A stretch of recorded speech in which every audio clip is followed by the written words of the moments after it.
Prabowo luncurkan kendaraan listrik taktis MV Tripandu. Bareskrim Polri ungkap jaringan penjual sisik terenggiling. Jaringan pembuat konten pornografi anak ditangkap. Bantu warga, petugas damkar dapatkan tugas unik.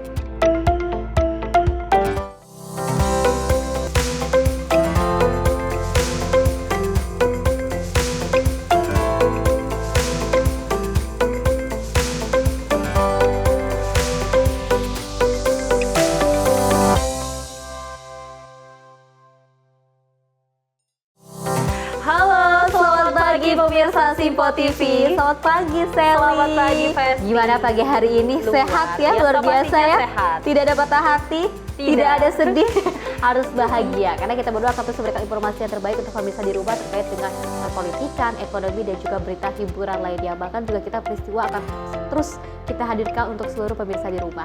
Dan tentunya juga saya juga pemirsa di mana ada kabar menggembirakan kemarin dari Presiden Republik Indonesia Prabowo Subianto yang juga baru saja meluncurkan terkait dengan adanya mobil taktis MV Tripandu. Wah, ini luar biasa sekali ya, dengan banyak sekali skema-skema digitalisasi yang juga modernisasi, tidak hanya terkait dengan isu-isu saja seperti itu ya, tapi juga ini banyak sekali alat-alat elektronik. Pastinya juga ini luar biasa ya, apalagi kalau kita ketahui kan Prabowo Subianto ini sangat suka dengan hal-hal yang baru seperti itu. Dan tidak hanya itu, ada pun hal-hal yang baru yang biasanya kita memanggil damkar itu untuk keperluan ataupun untuk kebutuhan kita terkait dengan untuk memadamkan api seperti itu. Tapi kok bisa ini ada double job dari damkar ini? Betul, kalau kita ketahui ada tagline apa-apa damkar. Nah, betul, ini pasti apa-apa damkar, apa-apa damkar, semua damkar. Bahwasanya di damkar ternyata membantu seorang warga untuk membenarkan plafon rumahnya yang bocor. Wah, ya ampun, luar biasa sekali. Kenapa sih harus panggil damkar? Kan ada tukang gitu ya. Tapi kalau kita ketahui seluruh pekerja yang ada di Indonesia ini terus bekerja dengan kerendahan hati, dengan sukarela dan juga dengan ikhlas. Pastinya juga ini bisa menjadi contoh untuk kita semua. Apapun pekerjaan kita, jika kita bisa ya kita kerjakan saja seperti itu ya. Dan tentunya pemirsa, informasi menarik lainnya akan terus kami hadirkan. Ini dia Menyapa Pagi Simpo TV selengkapnya.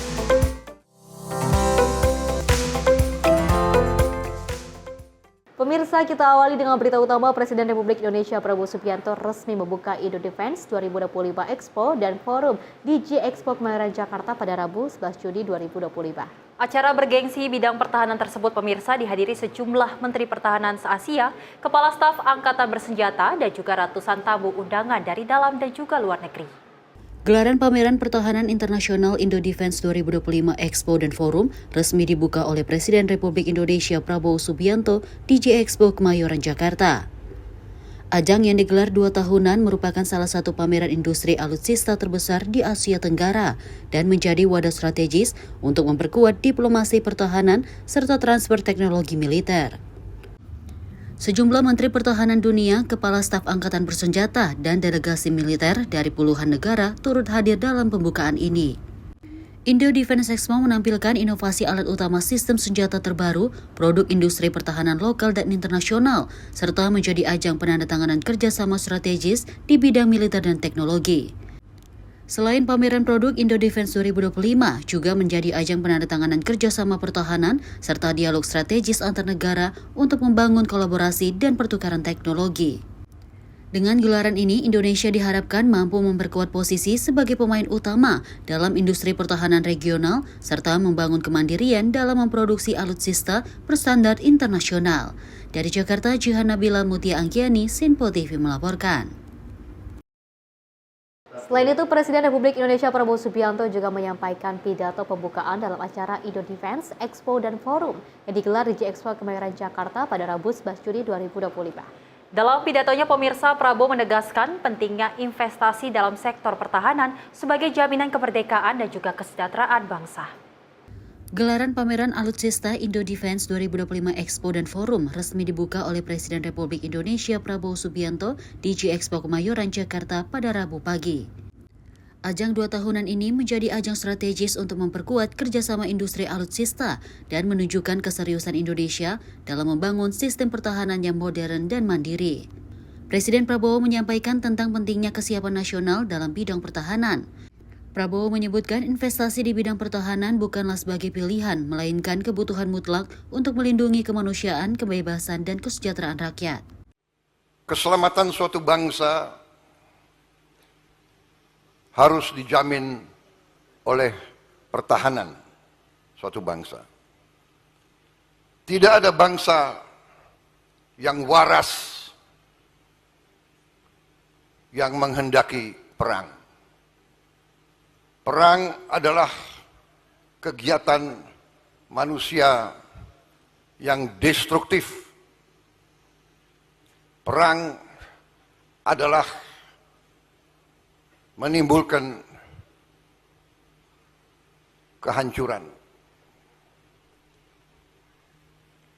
Tapi sejarah manusia mengajarkan bahwa suatu bangsa yang tidak mau investasi terhadap pertahanannya sendiri, biasanya kedaulatannya dirampas. Biasanya kemerdekaannya dirampas. Biasanya bangsa itu menjadi bangsa budak. Ini adalah ajaran sejarah. Karena itu, bangsa Indonesia dari awal mengatakan bahwa bangsa Indonesia cinta damai. Tapi bangsa Indonesia lebih cinta lebih cinta kemerdekaan. Dari Jakarta, Jihan Nabila Mutia Anggiani, Sinpo TV melaporkan. Selain itu, pemirsa, Menteri Koordinasi Infrastruktur dan juga Pembangunan Kewilayahan Agus Harimurti Yudhoyono mengungkapkan bahwa beberapa negara ingin masuk dalam proyek pembangunan pembentukan tanggul laut atau Giant Sea Wall. Dan AHY menyebut pembangunan Giant Sea Wall ini nantinya untuk mencegah naiknya air ke permukaan laut. Menteri Koordinator Infrastruktur dan Pembangunan Kewilayahan Agus Harimurti Yudhoyono menjelaskan beberapa negara sudah ada yang ingin masuk ke dalam proyek pembangunan pembentukan tanggul laut di pesisir pantai atau Giant Sea Wall. AHY menyebut pembentukan tanggul laut tersebut dinilai penting agar dapat melindungi pesisir pantai yang dianggap rawan terkena dampak perubahan iklim dan naiknya permukaan air laut. Dirinya juga mengatakan pembangunan Giant Sea Wall merupakan proyek yang besar dengan mencapai 123 triliun. Oleh karena itu, dalam acara ICI 2025 diharapkan dapat menarik banyak para investor dari negara-negara luar.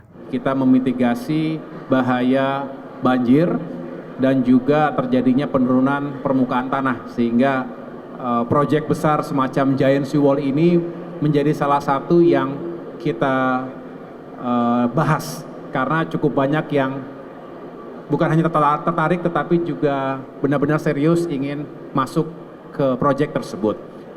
Tentunya masih terus kita pelajari karena ini ruang yang terbuka untuk semua. Kita tidak ingin cepat-cepat menyimpulkan karena sekali lagi ini adalah proyek besar. Kalau ditanya berapa, kurang lebih studi yang pernah kami lakukan di waktu sebelumnya adalah kurang lebih 8 billion US dollar. 123 triliun itu hanya untuk wilayah Jakarta, kurang lebih 41 km. Tetapi saya ingin menyampaikan pada kesempatan yang baik ini juga kepada teman-teman sekalian, yang perlu dipahami adalah menyelesaikan masalah land subsidence termasuk juga banjir rob, permukaan air laut yang makin tinggi, itu bukan hanya berbicara pertahanan pantai. Itu satu hal penting. Jangan sampai makin tenggelam, air laut makin tinggi ya tenggelam begitu. Makin menurun permukaan tanah dan air laut makin tinggi. Kita proteksi dengan tanggul-tanggul laut, tanggul pantai saat ini agar tidak ada yang tenggelam masyarakat kita.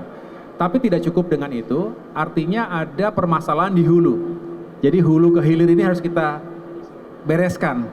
Harus ada sentuhan infrastruktur dasar, infrastruktur yang sekali lagi bisa meningkatkan kapasitas tampungan air hujan misalnya. Untuk normalisasi sungai, di polder-polder yang dibangun, embung-embung yang sekali lagi bisa mencegah terjadinya banjir kiriman dari wilayah hulu. Dari Jakarta, Fahrizal Ahmad Amin, Sinpo TV melaporkan. Pemirsa, Presiden Republik Indonesia Prabowo Subianto meluncurkan kendaraan taktis listrik terbaru buatan PT Pindad yang diberi nama MV3 EV Pandu usai pembukaan pameran Indo Defense 2025 Expo dan Forum di G-Expo Kemayoran, Jakarta. Kehadiran kendaraan MV3 EV Pandu ini menunjukkan komitmen industri pertahanan nasional dalam mengembangkan teknologi ramah lingkungan di sektor militer. Di tengah suasana pembukaan Indo Defense, Indo Marine, dan Indo Aerospace 2025, Presiden Prabowo Subianto meluncurkan secara resmi kendaraan taktis listrik MV3 EV Pandu. Kendaraan 4x4 merupakan inovasi terbaru dari PT Pindad yang berbasis platform MV3 dan dirancang khusus untuk operasi militer dengan teknologi tenaga listrik. Dalam acara tersebut, Presiden Prabowo Subianto didampingi oleh Menko Polkam Budi Gunawan dan Menteri Pertahanan Syafri Samsudin. Sebagai simbol peresmian, Presiden Prabowo Subianto menandatangani plakat di atas kap kendaraan MV3 Pandu. Nama Pandu diambil dari tokoh Wiracarita Mahabharata yang juga melambangkan pemimpin atau perintis yang diharapkan dapat menjadi langkah awal dalam perkembangan kendaraan listrik militer nasional. Dari Jakarta, Gia Nabila, Muti Anggiani, Simpo TV melaporkan. Hal yang menarik, pemirsa, Presiden ke-6 Susilo Bambang Yudhoyono mengungkapkan rasa bangganya terhadap Presiden Prabowo Subianto yang berhasil mengembangkan Universitas Pertahanan. Dirinya pun berharap Unhan dapat melahirkan penerus yang mampu memberikan kontribusi besar untuk menjaga ketertiban dunia. Presiden ke-6 Susilo Bambang Yudhoyono mengaku diminta oleh Presiden Prabowo Subianto untuk memberikan sambutan dalam acara peresmian Kampus Bhinneka Tunggal Ika Universitas Pertahanan di Sentul, Bogor, Jawa Barat. SBY mengatakan bahwa dirinya tak bisa menolak permintaan tersebut, dikarenakan Presiden Prabowo merupakan panglima tertinggi. Dalam pidatonya, Presiden ke-6 itu menyampaikan bahwa pembangunan Universitas Pertahanan harus disesuaikan dengan perkembangan dunia yang penuh tantangan. Menurutnya, Universitas Pertahanan merupakan salah satu upaya agar Indonesia tidak tertinggal. Ia juga menyebut selain melahirkan patriot bangsa, tetap juga dapat melahirkan pemikiran ahli strategi.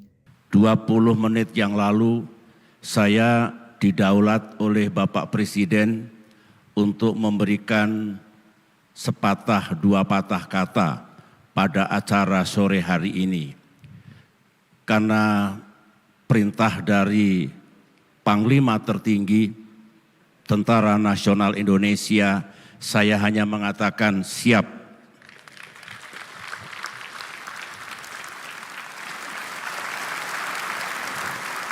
Terima kasih.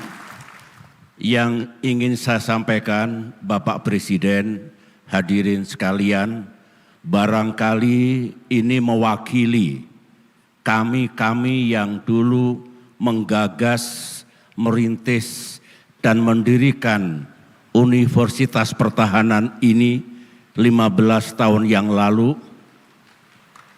Ungkapan kami adalah terima kasih Bapak Presiden. Kami bangga, kami bersyukur karena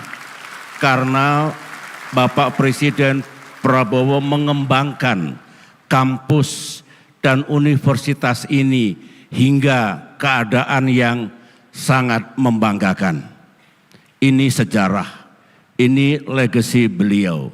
Oleh karena itu, sebagai yang ikut andil dalam pembangunan universitas ini, sekali lagi dengan tulus kami menyampaikan hormat, terima kasih, dan penghargaan. Yang kedua, saya mendengarkan tayangan pembangunan Universitas Pertahanan lanjutan atau kampus yang baru, mendengarkan kata-kata Bapak Presiden Prabowo tadi, saya 100% setuju bahwa pengembangan Universitas Pertahanan ini dikaitkan dengan perkembangan dunia yang penuh dengan tantangan dan ancaman baru, yang penuh dengan gejolak, disorder, chaos, dan banyak hal. Maka universitas ini salah satu jawaban, salah satu solusi agar Indonesia tidak tertinggal dan bisa do something untuk dunia kita yang terus berubah. Saya yakin di bawah kepemimpinan Bapak Prabowo dengan kerja keras pimpinan Universitas Pertahanan ini, maka bukan hanya akan lahir patriot-patriot bangsa yang baru yang diperlukan oleh negara kita, tetapi juga akan berkembang para pemikir, ahli strategi, mereka-mereka yang menguasai tentang perkembangan global, apakah geopolitik, apakah perdamaian dan keamanan, apakah ekonomi dunia, apakah tantangan perubahan iklim, dan sebagainya. Karena kehadiran dari kampus ini dengan semangat dan energi yang baru, insya Allah sekali lagi Indonesia menjadi bagian dari solusi dan punya andil untuk menjaga ketertiban dunia sesuai dengan amanah konstitusi. Dari Bogor, Jawa Barat, tim Sinpo TV melaporkan. Sally dan juga pemirsa, kita melihat bahwa kehangatan di momen-momen peluncuran ataupun peresmian dari Universitas Bhinneka Tunggal Ika ini tidak hanya untuk meresmikan universitas untuk Unhan RI, tapi juga kita melihat silaturahmi yang hangat di sana. Kemarin kita sempat melihat silaturahmi antara Presiden Prabowo Subianto dan juga Megawati Soekarno Putri di Hari Pancasila, tapi kita juga melihat kehangatan dan momen keakraban antara Presiden Prabowo Subianto dan juga mantan Presiden, yaitu Susilo Bambang Yudhoyono. Kita ketahui di keduanya ini saling memuji satu sama lain, saling kagum dan juga saling mengapresiasi. Ini luar biasa sekali, dimana kalau kita ketahui kan pertahanan di Indonesia ini harus terus digencarkan ya. Banyak yang harus dipertahankan, banyak yang harus diperkuat. Mudah-mudahan dengan adanya pertahanan ataupun peluncuran dari Universitas Bhinneka Tunggal Ika ini bisa melahirkan generasi-generasi muda yang akan cinta akan negaranya. Betul seperti sekali. itu ya, peduli akan bangsa dan juga negara. Ini langkah yang sangat luar biasa sekali, di mana kan kalau kita ketahui jiwa kemiliteran yang ada di Presiden Prabowo Subianto dan juga Susilo Bambang Yudhoyono ini kan di sosoknya sangat tegas, galak, terus juga cinta tanah airnya sangat luar biasa. Maka dari itu semangat yang membarak dari Presiden Prabowo Subianto untuk meresmikan peluncuran terkait dengan Universitas Bhinneka Tunggal Ika ini pastinya juga harus diapresiasi setinggi-tingginya. Dan kalau berbicara soal pertahanan, Presiden dan pemirsa, kita ketahui bahwasanya memang dari negara Indonesia, Presiden Prabowo Subianto ini melakukan kerjasama dengan berbagai negara. Ini salah satunya adalah negara Prancis. Betul, Kita ketahui negara bahwasanya nanti Prancis. Indonesia akan membeli pesawat tempur dari Prancis untuk memperkuat pertahanan yang ada di Indonesia. Dan kita ketahui juga bahwasanya baru saja kemarin ini kita lihat ada peluncuran dari universitas baru, yaitu Bhinneka Tunggal Ika, yang dimana memang kita ketahui berpidato dari SBY berharap bahwasanya dari Unhan ini dapat melahirkan generasi yang bisa memperkuat dari ketahanan Indonesia. Karena kita ketahui bahwasanya negara Indonesia ini cukup luas, banyak sumber daya alam yang memang banyak negara yang ingin mengambilnya. Justru ini menjadi poin penting bahwasanya Indonesia ini kuat dalam pertahanan dan mampu melahirkan generasi emas yang memang nantinya bisa menjaga ketahanan dari Indonesia sendiri. Dan tidak hanya itu, Sally dan juga pemirsa, ketika kita ketahui kunjungan dari Presiden Prabowo Subianto di mana beliau melakukan kunjungan kenegaraan dan juga menerima kehormatan kunjungan dari negara lain seperti itu, pastinya selalu disempilkan kalau kata-kata bahasa-bahasa keren ya. Pasti suka ada terselipkan untuk terus adanya kerjasama bilateral, tidak hanya bilateral saja tapi juga hubungan terkait dengan pertahanan di sana ya. Tentunya juga ini untuk membangun pertahanan di Indonesia semakin bagus lagi, semakin baik lagi dan juga bisa menjaga seluruh ketahanan yang ada di Indonesia. Pemirsa, informasi naik lainnya akan terus kami hadirkan usai jeda berikut ini.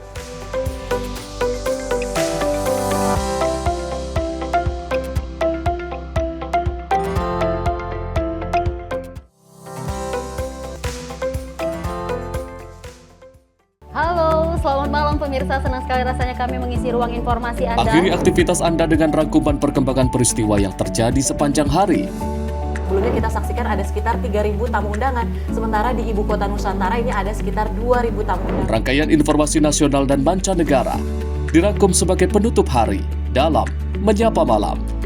Setiap Senin hingga Jumat pukul 8 malam, hanya di Sinpo TV.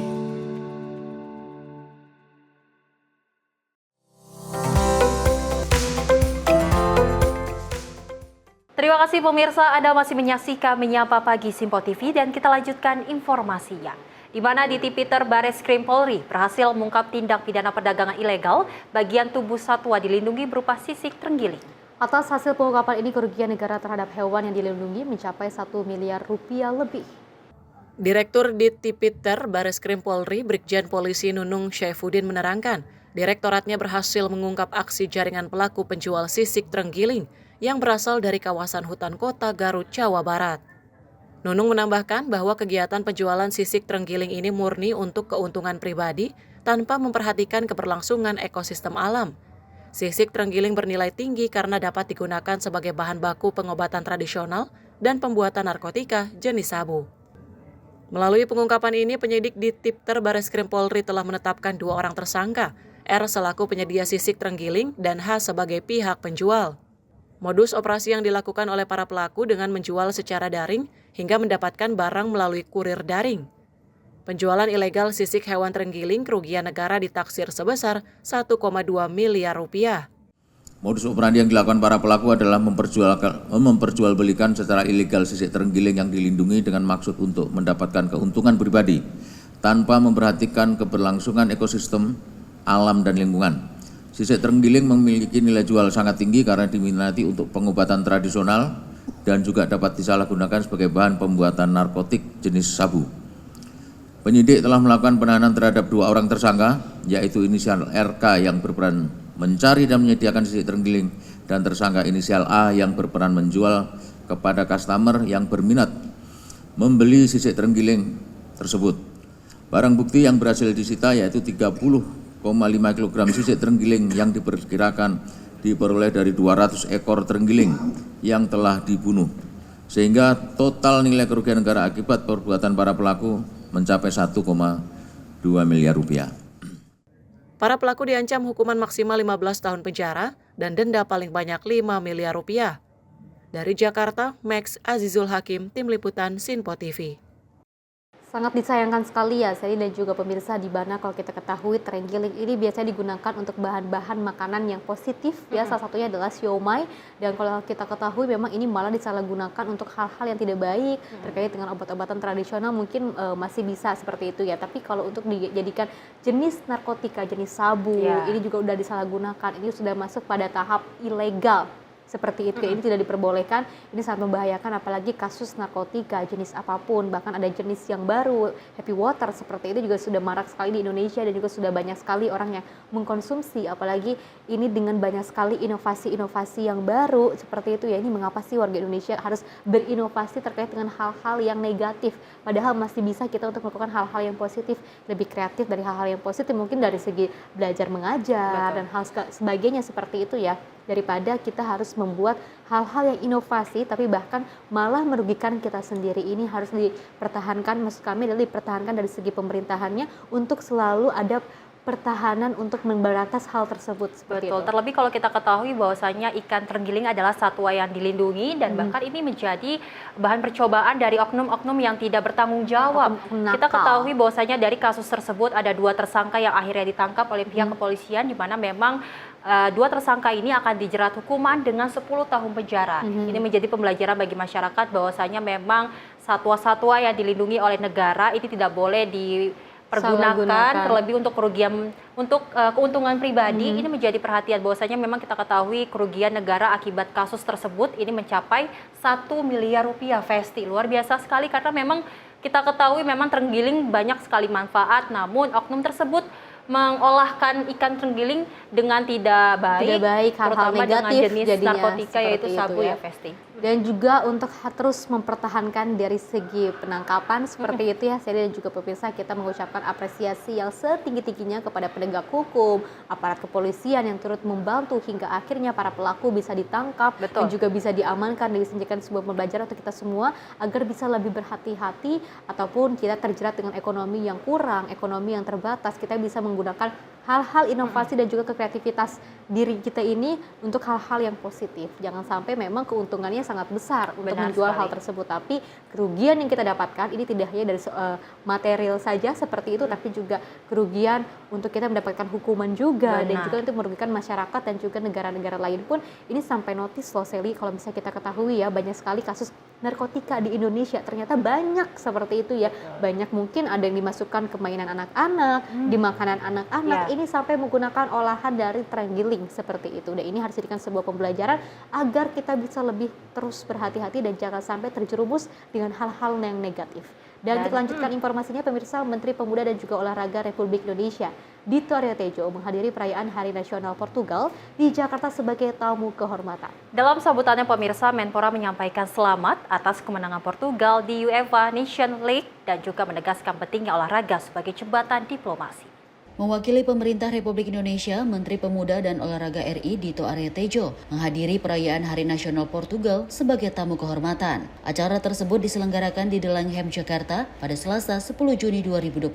Setibanya di lokasi, Menpora Dito disambut hangat oleh Duta Besar Portugal untuk Indonesia, Miguel de Mascarenhas de Calheiros Veloso. Dalam sambutannya, Menpora menyampaikan ucapan selamat kepada pemerintah dan rakyat Portugal atas peringatan Hari Nasional mereka. It's a true honor to be here this evening to celebrate Dia de Portugal, de Camões e das Comunidades Portuguesas, or a day that honor the rich cultural legacy, storied history, and enduring spirit of the Portuguese people.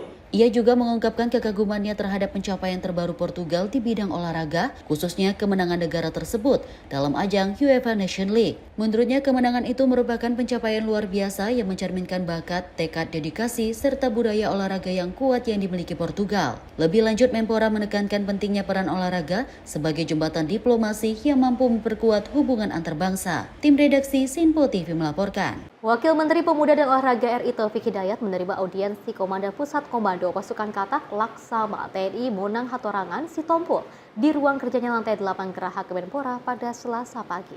Pertemuan ini, pemirsa, membahas agenda kegiatan fin swimming, Piala Kepala Staf Angkatan Laut 2025, termasuk lomba renang Selat Madura yang menjadi agenda tahunan TNI AL untuk menggaungkan semangat olahraga perairan di tengah masyarakat. Wakil Menteri Pemuda dan Olahraga RI Taufik Hidayat menerima audiensi Komandan Pusat Komando Pasukan Katak Laksamana TNI Monang Hatorangan Sitompul di ruangannya lantai 8 Geraha Kemenpora, Jalan Gerbang Pemuda nomor 3 Senayan pada Selasa 10 Juni 2025 pagi. Kedatangan dan Puskopaska beserta jajaran ini perihal agenda kegiatan fin swimming Piala Kepala Staf Angkatan Laut tahun 2025.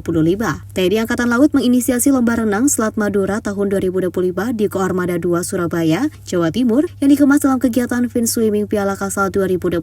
Kegiatan fin swimming Piala Kasal 2025 ini merupakan agenda rutin setiap tahun sebagai upaya TNI AL untuk meningkatkan kecintaan masyarakat dalam bidang olahraga perairan. Para pesertanya terdiri dari TNI Polri dan masyarakat umum. Dampus Kopaska Monang menyebut fin swimming Selat Madura Piala Kasal 2025 ini merupakan sinergitas antara TNI AL dan Persatuan Olahraga Selam seluruh Indonesia dengan menggandeng pihak swasta dan masyarakat. Selain itu, kegiatan ini juga merupakan sarana bagi atlet dan masyarakat olahraga selam renang untuk berkompetisi secara sportif. Tim redaksi Simpo TV melaporkan. Pemirsa, Presiden Prabowo Subianto menyatakan tidak ada bangsa yang waras yang menghendaki perang.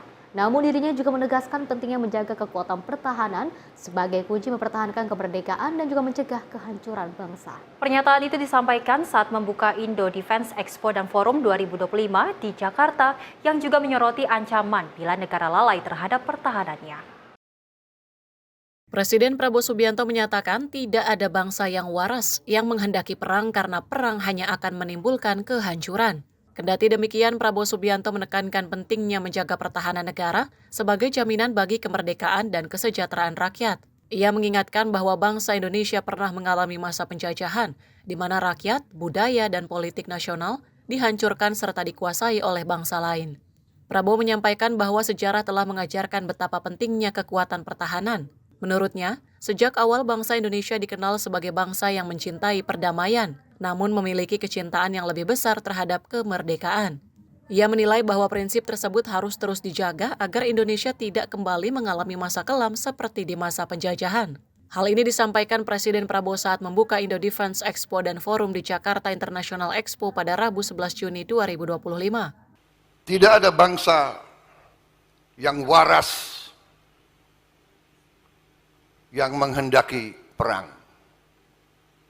Perang adalah kegiatan manusia yang destruktif. Perang adalah menimbulkan kehancuran. Tapi sejarah manusia mengajarkan bahwa suatu bangsa yang tidak mau investasi terhadap pertahanannya sendiri, biasanya kedaulatannya dirampas. Tim redaksi Sinpo TV melaporkan.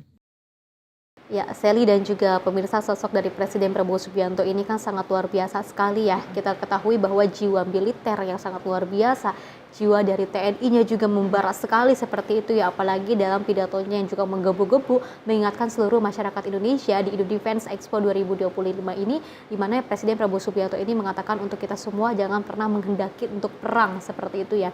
Kita ini sangat cinta perdamaian, cinta kedamaian.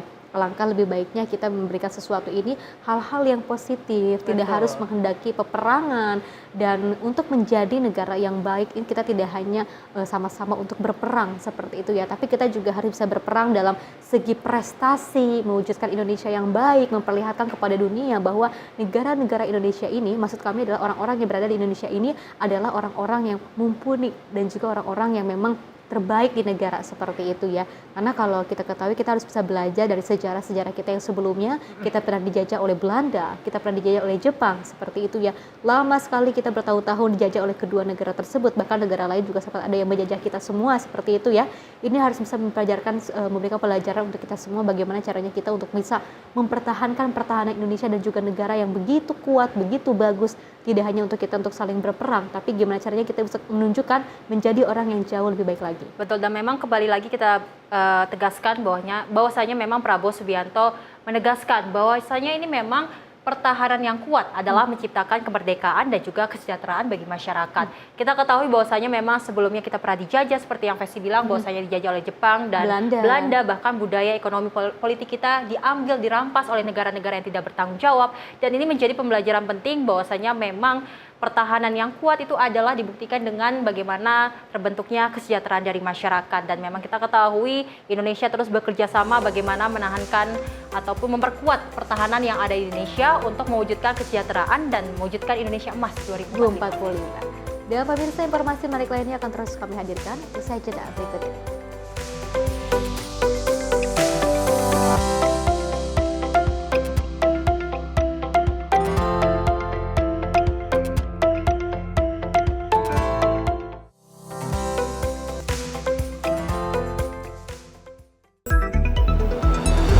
Jadilah yang pertama mengetahui perkembangan terkini seputar informasi dari lembaga parlemen. Punya data nasional, tidak ada satupun backup berarti kan? Tiba-tiba ada putusan yang nggak masuk akal dan seperti ini gitu. Kita biarkan rekomendasi kepada KPK, periksa! Kami hadirkan informasi paling akurat untuk mengawal setiap informasi dalam rapat komisi dan paripurna. Tentunya bersama saya Andi Rezaldi yang telah kami rangkum dalam program Sinpo Parlemen. Saya Arif Rufani. Saksikan Sinpo Parlemen setiap Sabtu pukul 6 pagi hanya di Sinpo TV.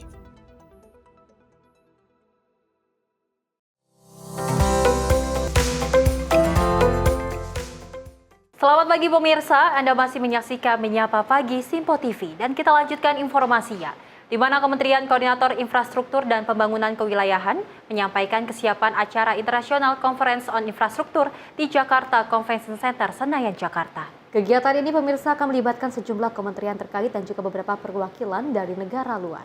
Kegiatan International Conference on Infrastructure yang diselenggarakan oleh Kemenko Infrastruktur dan Pembangunan Kewilayahan akan berlangsung selama 2 hari, mulai dari 11 hingga 12 Juni 2025. Acara akan dimulai pada pukul 9.45 waktu Indonesia Barat di Jakarta Convention Center, Senayan, Jakarta. Deputi Bidang Koordinasi Infrastruktur Muhammad Rahmat Kaibudin mengatakan, peserta yang sudah melakukan register ada sebanyak 5.000 peserta dari berbagai negara. Ia juga menyampaikan akan ada 5 topik besar yang diangkat mengenai persoalan infrastruktur dengan total 120 pembicara dari dalam dan luar negeri. Acaranya mungkin briefly aja. Ini akan kita laksanakan selama 2 hari. Mulai besok openingnya jam 9.45 ya. Rencananya jam 9.45 dan akan ditutup acara penutupannya sekitar prosesinya sekitar jam 2. Mungkin berakhir sekitar jam 16.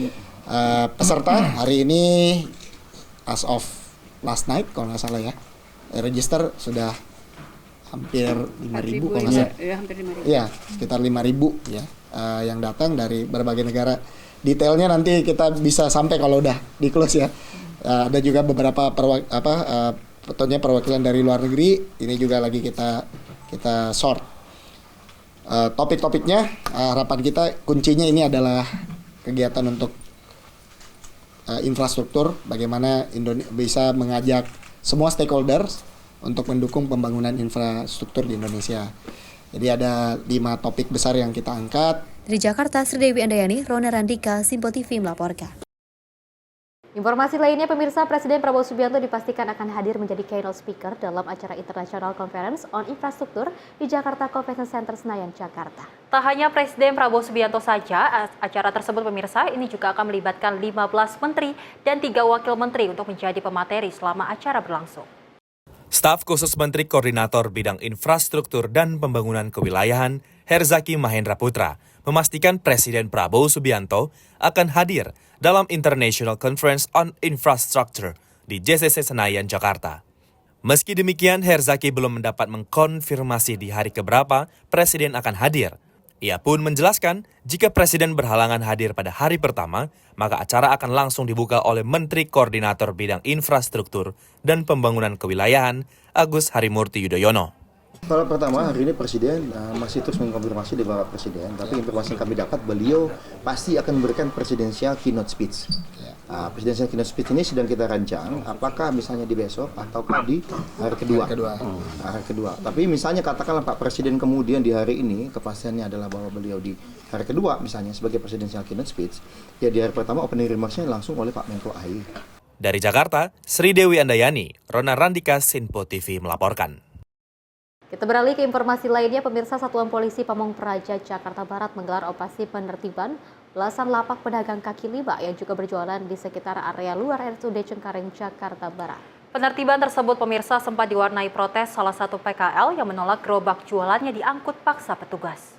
Salah satu pedagang ini melayangkan protes tak terima saat mengetahui gerobak dagangnya hendak dibawa petugas Satpol PP Pemkot Jakarta Barat yang tengah menggelar operasi penertiban di sekitar area luar Rumah Sakit Umum Daerah Cengkareng, Jakarta Barat. Sementara sejumlah PKL lain juga panik saat peralatan dagangnya seperti meja dan kursi langsung diangkut paksa petugas. Namun ada pula PKL yang berusaha menyelamatkan gerobak miliknya menjauh dari petugas di lokasi. Operasi penertiban belasan lapak pedagang kaki lima yang menjajakan kuliner tersebut dilakukan lantaran banyaknya laporan pasien dan pihak manajemen Rumah Sakit RSUD Cengkareng yang resah dengan kemacetan lalu lintas yang kerap terjadi saat keluar dan masuk rumah sakit karena terhambat oleh banyaknya gerobak pedagang makanan yang menjamur di bahu jalan. Ya, kegiatan ini berdasarkan laporan masyarakat dan juga keluhan oleh pihak rumah sakit tersendiri. Ya.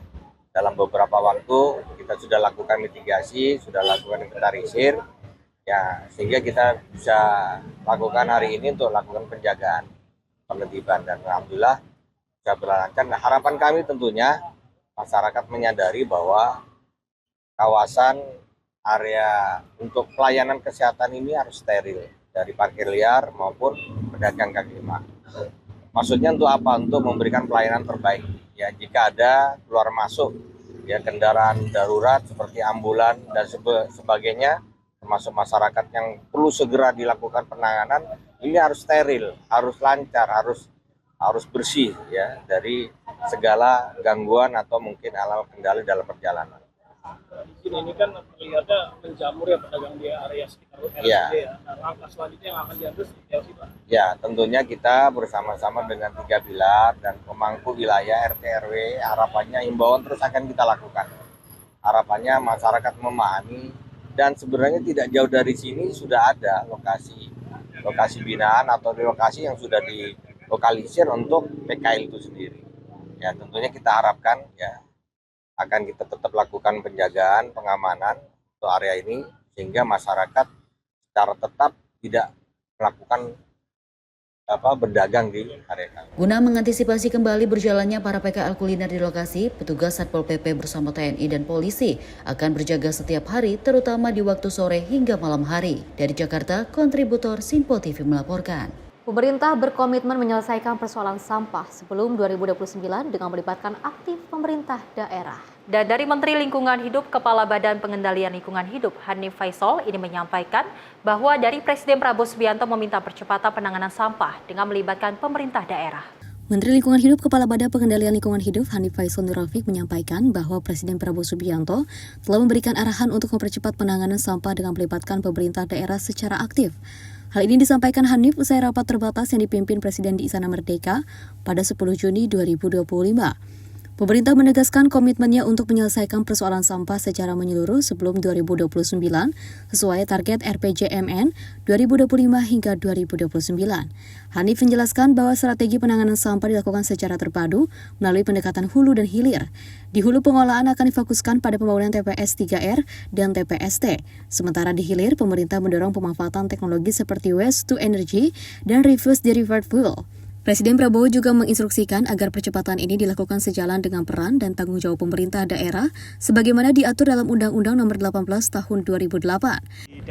Diminta Bapak Presiden untuk kemudian concern terkait dengan sampah dengan Pak Rosan. Jadi Bapak sudah menargetkan di dalam RPJMN-nya beliau 2029 mestinya sampah selesai. Sehingga segala strategi telah kita susun bersama melalui beberapa pendekatan, mulai dari pendekatan hulu, TPS 3R, TPST, dan pendekatan hilir, waste to energy maupun RDF. Jadi ini sedang kita susun bersama-sama. Bapak Presiden minta dalam waktu segera kita berakselerasi dengan pemerintah daerah. Karena tanggung jawab sampah ini sesuai dengan Undang-Undang Nomor 18 Tahun 2008 itu pemerintah daerah. Sehingga nanti kami dengan Pak Mendagri akan bersama-sama sesuai arahan Bapak Presiden mengelit untuk kemudian diskusi langkah-langkah penyelesaian lebih lanjut. Menteri Dalam Negeri Tito Karnavian menambahkan bahwa Presiden sangat memperhatikan isu lingkungan, terutama masalah sampah yang sudah menjadi persoalan serius di banyak daerah. Pemerintah telah menetapkan 33 lokasi TPA sebagai prioritas konversi sampah menjadi energi. Akan digunakan mekanisme namanya waste to energy, merubah sampah menjadi energi. Nanti Danantara berperan di sana. Sementara 33 nanti kita hari Selasa rencana akan kita undang kepala daerahnya. Kemudian ada juga kepala daerah yang baru yang mungkin belum tahu. Nah, kemudian yang untuk yang mekanisme hulu tetap kita dorong yang melibatkan masyarakat sejak awal dalam rangka reduce, recycle, reuse, recycle. Sehingga ketika sudah di hulu ditangani, di tempat pembuangan airnya berkurang. Sementara itu, Menteri Investasi Rosan Roslani menyatakan kesiapan Danantara untuk berinvestasi dalam proyek WTE dengan tetap mempertimbangkan kriteria tertentu dan melibatkan mitra strategis. Tim redaksi Simpo TV melaporkan. Kalau kita melihat laporan dari BPBD, ini laporan yang masih sering banyak didapati adalah terkait dengan adanya banjir dan juga adanya angin kencang seperti itu ya. Kalau kita ketahui kan salah satu penyebab adanya banjir adalah banyaknya sampah yang menumpuk. Kemarin kita sempat bersedih juga ya, saya dan juga pemirsa cukup lama sekali di beberapa bulan yang lalu kita mengalami di daerah Jabodetabek seperti itu, apalagi di Bekasi kita mengalami banjir hingga beberapa meter, bahkan juga bisa merusak rumah dan juga menghanguskan beberapa barang-barang seperti itu ya. Dan kalau kita ketahui memang salah satunya adalah terkait dengan banyaknya sampah. Sampah ini tidak hanya bisa untuk membuat banjir di beberapa sekitaran daerah, tapi juga bisa membuat kita terjaring penyakit berbagai hal seperti itu ya, seperti gatal-gatal di kulit, terus juga pencernaan, pernafasan. Ini juga salah satu yang sangat dikhawatirkan untuk kita semua. Oleh karena itu ketika Presiden Prabowo Subianto menyampaikan agar segera membuat TPA di beberapa daerah tempat pembuangan akhir ini agar pemberantasan sampah tidak hanya memberantas korupsi, tapi juga kita harus memberantas sampah yang ada di Indonesia ini sebelum 2029 harus diselesaikan. Betul, karena kalau kita ketahui bahwasanya sampah selalu menjadi masalah utama dari Indonesia sendiri. Dan memang kita ketahui dari Menteri Lingkungan Hidup juga telah melakukan berbagai cara ataupun program, salah satunya menambahkan TPA. Bahwasanya ini memang penting karena kita ketahui sampah dari rumah masyarakat cukup banyak dan ternyata tidak bisa diolah dengan baik di TPA masing-masing. Dan ini menjadi poin penting bahwasanya memang pemerintah hadir dan nyata untuk mewujudkan TPA dan menyelesaikan berbagai permasalahan soal sampah. Dan memang Kalau yang menarik juga Festi dan pemirsa, di mana kita ketahui ada Pandawara Group yang Betul, memang ini ini bagus loh. generasi muda ataupun anak muda yang lahir dari Jawa Diinisiasinya, Barat, betul.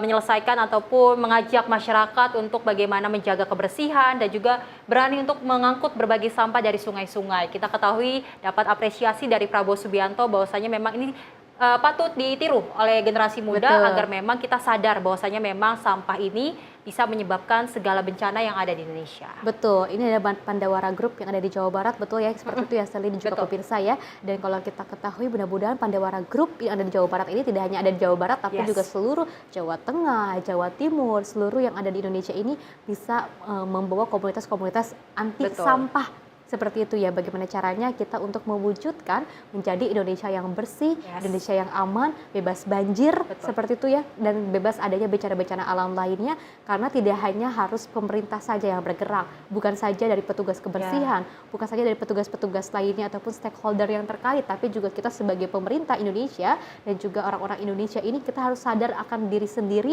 terkait dengan pentingnya membuang sampah, jangan yang sembarangan seperti itu, tapi juga buang kepada tempat yang seharusnya kita buang, dan harus ada kesadaran dari diri kita kalau kita melihat sampah. Kan lagi-lagi kalau kita melihat sampah nih Seli ya, pasti kan banyak orang yang cuek gitu kan ya.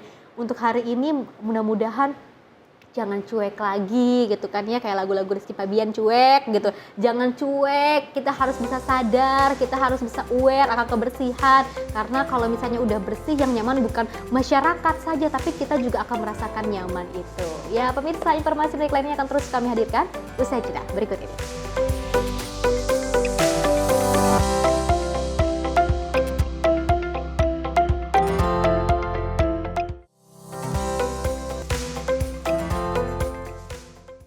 Halo pemirsa, kami kembali hadir dengan sejumlah informasi yang kami himpun dari berbagai penjuru dunia. Rangkaian informasi yang membuat akhir pekan Anda begitu bermakna. Sebuah kelompok di Afrika Selatan memberikan layanan pertunjukan film dengan tenaga surya. Berita yang menjadi sorotan media dari dalam dan luar negeri, kami hadirkan untuk menemani pekan Anda dalam Sinpo Dunia Sepekan, Sabtu dan Minggu pukul 9 pagi, hanya di Sinpo TV.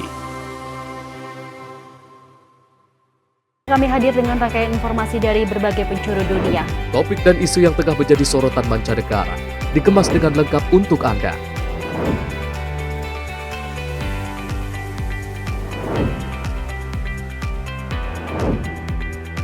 Peristiwa penting yang terjadi dari berbagai belahan dunia kini hadir dalam Sinpo Dunia setiap Senin hingga Jumat pukul 7:30 malam hanya di Sinpo TV.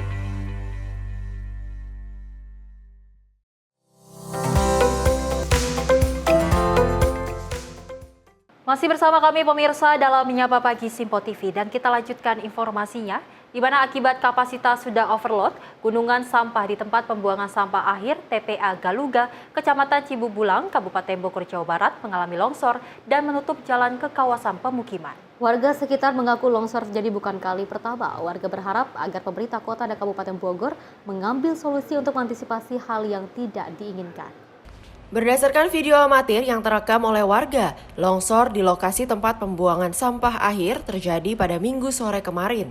Diduga akibat gunungan sampah yang sudah over kapasitas tidak kuat menampung beban, menjadi penyebab terjadinya longsor di TPA Galuga. Akibatnya, jalan penghubung antara Kampung Cijunjung dan Kampung Galuga yang menjadi mobilitas warga sekitar tertutup. Beruntung tidak ada korban jiwa dalam kejadian tersebut. Namun akses jalan terputus akibat sampah menjalar ke bagian jalan. Warga sekitar mengakui bahwa kejadian ini bukan kali pertama. Terlebih jika hujan terus-menerus, gunungan sampah membuat air limbahnya menerjang pemukiman. Kejadian longsor ini bukan sekali dua kali, sudah beberapa kali di TPAS Galuga, mengingat situasi dan kondisi lahan yang sudah tidak memadai. Oleh karena itu, kami selaku masyarakat Galuga mohon ada perbaikan atau perluasan lahan, terutama lahan-lahan warga yang sekarang tertimbun, mohon untuk dibebaskan kepada pemerintah. Oleh karena itu, sudah saatnya berbenah dan melakukan yaitu pembenahan di lokasi TPAS Galuga. Bukan hanya sebatas yaitu PKS dan PKS dari 5 tahun per 5 tahun selalu tidak ada perubahan, terutama di infrastruktur jalan harus memiliki jalan khusus di TPS Galuga. Dan lokasi kadang di lokasi pembuangan akhir DLH itu kami warga selalu kebanjiran karena tidak mempunyai saluran air di ujung pembuangan DLH itu. Karena itu mudah-mudahan di pemerintahan yang baru, Bupati dan Wali Kota yang baru untuk melihat meninjau langsung setiap hujan besar itu kami selalu kebanjiran. Warga RT 11 RW 06 mulai dari RW 08 ke bermuara di RT 11 RW 06. Nah, sekarang kejadian banjir longsor ini alhamdulillah tidak ada korban. Guna menghindari hal yang tidak diinginkan, warga berharap agar pemerintah kota dan Kabupaten Bogor segera mengambil langkah di TPA Galuga dengan luas sebesar 42 hektar dengan daya tampung 1.000 ton per hari ini mengangkut sampah dari 2 wilayah kota dan Kabupaten Bogor agar tidak terjadi longsor kembali di kemudian hari. Dari Kabupaten Bogor, tim kontributor melaporkan. Kasus pembobolan dapur Satuan Pelayanan Pemenuhan Gizi di Solo yang juga disiapkan untuk program makan bergizi gratis kini dalam penyelidikan polisi. Dan 2 pelaku yang terekam oleh kamera CCTV saat melancarkan aksinya kini dalam buruan petugas kepolisian. Dapur Satuan Pelayanan Pemenuhan Gizi yang berada di Jalan Patibura, Kelurahan Danukusuman, Kecamatan Sarengan, Kota Solo dibobol kawanan pencuri. Dapur program makanan bergizi gratis tersebut tengah direnovasi dan belum sempat beroperasi. Dalam kasus ini, pelaku masuk ke dapur SPPG dengan berusaha gembok pagar dan kemudian masuk ke dalam dapur dengan mencongkel pintu. Sejumlah peralatan memasak dan peralatan tukang raib dibawa kabur oleh kawanan pencuri tersebut. Peristiwa pembobolan dapur Satuan Pelayanan Pemenuhan Gizi di Solo ini juga sempat viral usai rekaman CCTV diunggah ke media sosial. Kasat Reskrim Polresta Solo, AKP Prasetyo Triwibowo, membenarkan adanya laporan pencurian pada SPPG tersebut. Pihaknya saat ini juga tengah melakukan penyelidikan dengan memeriksa sejumlah saksi dan rekaman kamera CCTV yang merekam aksi pencurian tersebut. Fasilitas MBG sampai saat ini penyelidik dan penyidik sudah melakukan upaya tindakan kepolisian di antaranya pemeriksaan TKP, pemeriksaan korban dan saksi-saksinya, serta menginventaris barang apa saja yang hilang. Kemudian selain itu, hasil penyelidikan diketahui memang ada 2 orang yang menggunakan atribut untuk memasuki objek, dan sampai saat ini kita melakukan pengejaran. Yang pasti sosok identitas sesuai dengan ciri-ciri itu sudah kita dapatkan. Tinggal kita mantau aktivitas yang bersangkutan. Selain itu juga kita akan melakukan tracing atau pengejaran terhadap barang-barang hasil pencurian. Berbekal bukti rekaman kamera CCTV, kini polisi tengah memburu 2 orang pelaku yang sudah menggasak sejumlah barang di dapur program makanan bergizi gratis yang sedang dalam proses renovasi tersebut. Dari Solo, Jawa Tengah, Raditya Hermansyah, Simpo TV melaporkan. Informasi lainnya, Satgas Damai Kartens terlibat kontak tembak dengan kelompok kriminal bersenjata pimpinan Egyanus Kogoya di Kampung Pugima, Distrik Walelama, Kabupaten Jaya Wijaya. Dalam peristiwa kontak tembak itu, pemirsa, 1 anak buah Egyanus Kogoya tewas. Inilah video 3 anggota KKB menyerang aparat dan langsung dibalas oleh aparat dari Satgas Damai Kartens. Dalam kontak tembak tersebut, 1 KKB yang merupakan anak buah KKB pimpinan Egyanus Kogoya tewas. Korban tewas ditemukan jatuh dalam jurang usai terjadi kontak tembak dengan aparat dari Satgas Damai Kartens di Kampung Pugima, Kabupaten Jaya Wijaya. Saat ini aparat masih mengidentifikasi identitas korban, namun kuat diduga korban merupakan anak buah Egyanus Kogoya yang sering terlihat dalam video yang diunggah oleh Egyanus. Kasatgas Humas Operasi Damai Kartens Kombes Pol Yusuf Sutejo mengatakan, identitas korban masih didalami, namun dari foto dan video yang disebar Egyanus Kogoya, terlihat korban sering bersama Egyanus. Korban juga merupakan residivis narkoba. 1 anggota KKB, anak buah Egyanus Kogoya, tewas dalam kontak tembak dengan Satgas Gakum Operasi Damai Kartens 2025 di Kampung Pugima, Jaya Wijaya, Papua Pegunungan, Senin malam 9 Juni 2025. Identitas anggota KKB yang tewas tersebut masih didalami, namun ciri wajah dan pakaian yang digunakan pada saat kontak tembak dan pada saat ditemukan identik dengan foto saat bersama Egyanus Kogoya dengan membawa senjata api laras panjang. Dari lokasi kontak tembak, aparat menyita HT, ponsel Vivo Y17, daun ganja kering, Anggota KKB yang tewas tersebut juga adalah residivis kasus narkotika. Kami tegaskan bahwa provokasi yang disebar oleh yang mengaku website TPNPB News adalah menyesatkan. Kami menghimbau masyarakat tetap tenang dan mendukung penegakan hukum demi stabilitas keamanan di Wamena dan sekitarnya. Dari tangan korban, aparat juga mengamankan 1 unit HT, 1 ponsel, dan 1 bungkus ganja kering. Diperkirakan kekuatan kelompok KKB yang terlibat dalam insiden ini berjumlah sekitar 15 orang, dengan persenjataan 7 pucuk senjata laras panjang dan 1 pucuk senjata api pendek. Kelompok Egyanus Kogoya diketahui aktif melakukan serangkaian aksi kekerasan bersenjata sepanjang tahun 2025 di wilayah Jayawijaya, yaitu pada 1 Februari 2025, penembakan terhadap Aibtu Syam di distrik Kurima, 17 Mei penyerangan terhadap Koramil Kurima, 27 Mei penembakan terhadap anggota Lantas Polres Jayawijaya, Bribka Marsidon D. Bataraja, dan 4 Juni penembakan 2 warga sipil. Aparat keamanan dari Satgas Damai Kartens saat ini terus meningkatkan intensitas patroli serta melakukan langkah penegakan hukum guna memastikan situasi tetap kondusif di kota Wamena. Dari Jayapura, Papua, Rifan Donai, Sinpo TV melaporkan. Pemirsa, mabuk berat usai mengkonsumsi minuman keras, seorang pengemudi ojek online nekat menikam tukang parkir dengan sebilah pisau hingga korban sekarat di pusat kuliner JTS Kemayoran, Jakarta Pusat.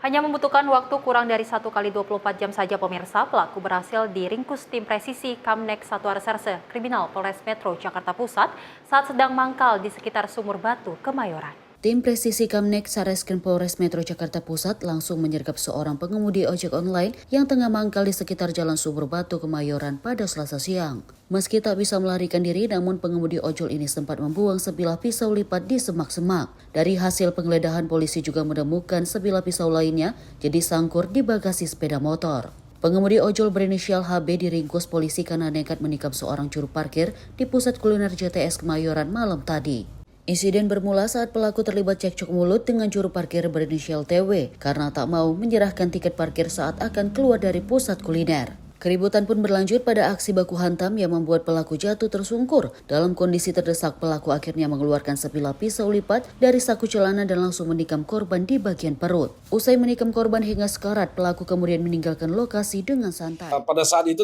sempat terjadi perkelahian dan berakhir dengan penusukan. Tersangka HB kesal karena dimarahi dan dimaki oleh korban sehingga mengeluarkan pisau yang ada di dalam motornya dan melakukan penusukan sebanyak 1 kali ke perut korban. Terhadap korban mengalami luka tusuk sebanyak 1 kali di bagian perut. Kondisinya gimana? Kondisi saat ini masih dirawat di rumah sakit. Tersangka HB langsung melarikan diri. Pasal yang dipersangkakan pasal 351 ayat 2 yang mana melakukan penganiayaan mengakibatkan korban luka berat dengan ancaman hukuman 5 tahun penjara. Pelaku HB mengaku nekat menusuk korban karena sedang dalam kondisi mabuk berat usai mengkonsumsi minuman keras bersama rekan-rekannya. Kamu minum apa? Kamu bisa mabuk gitu? Saya minum anggur merah dan ginseng, Pak. Ginseng? Lu ditusuk sama itu? Saya pukul tukang parkir, terus ada teman dari tukang parkir yang belain, Pak. Saya dipukul hingga saya jatuh. Pada saat saya bisa bangun, saya refleks menusuk.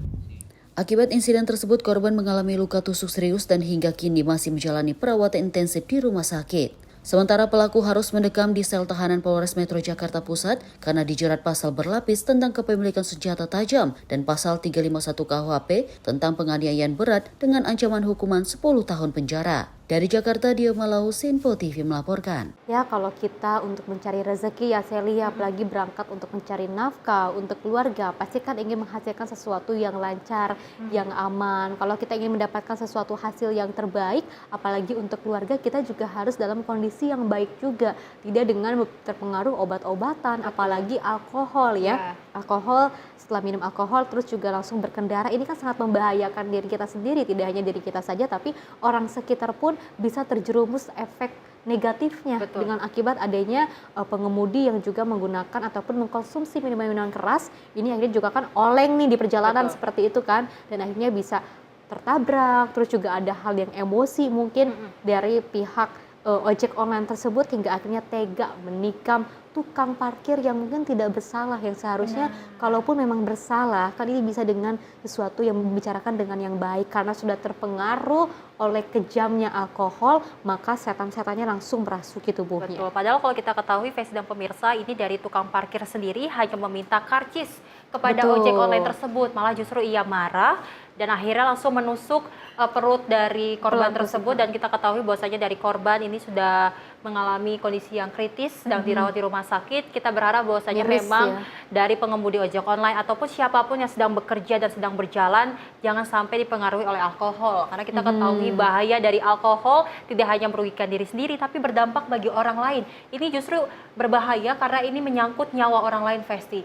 Jangan sampai kasus-kasus seperti ini terjadi lagi, dan kita berharap pihak kepolisian terus melakukan pengawasan terhadap para juru parkir yang memang kita ketahui menjadi sasaran dari para orang yang memang berkonsumsi minuman alkohol. Betul, jadi untuk para ojek online, tidak hanya ojek online saja tapi juga untuk seluruh orang-orang yang ada di Indonesia, pekerja manapun, untuk kita mengumpulkan uang daripada kita kumpulin uang buat staycation di penjara ya, mendingan kita staycation di hotel seperti itu dengan keluarga, berrekreasi seperti itu. Kan itu hal-hal yang positif ya Sally ya, daripada merugikan warga, merugikan diri sendiri. Lebih baik kita jauhilah barang-barang yang terlarang seperti alkohol, narkoba apalagi seperti itu. Ini harus dijadikan sebuah pembelajaran, mudah-mudahan bisa dijadikan sebuah contoh untuk semuanya agar kita bisa jauh lebih berhati-hati lagi dan kita bisa menjauhi hal-hal yang memang barang-barang haram dan juga obat-obatan yang terlarang. Pemirsa, informasi baik lainnya akan terus kami hadirkan usai jeda berikut ini.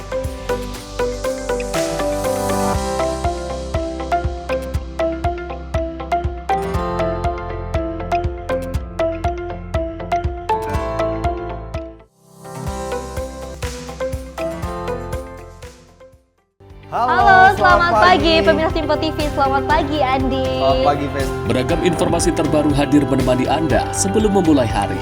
Itu memang dari Menteri Perhubungan juga mendukung, dari Menteri Keuangan juga mendukung, dan kita sebagai masyarakat pun juga harus mendukung. Mengangkat isu yang tengah menjadi pembicaraan paling hangat, semarakan pagi Anda bersama Menyapa Pagi. Setiap Senin hingga Jumat pukul 6 pagi, hanya di Simpo TV.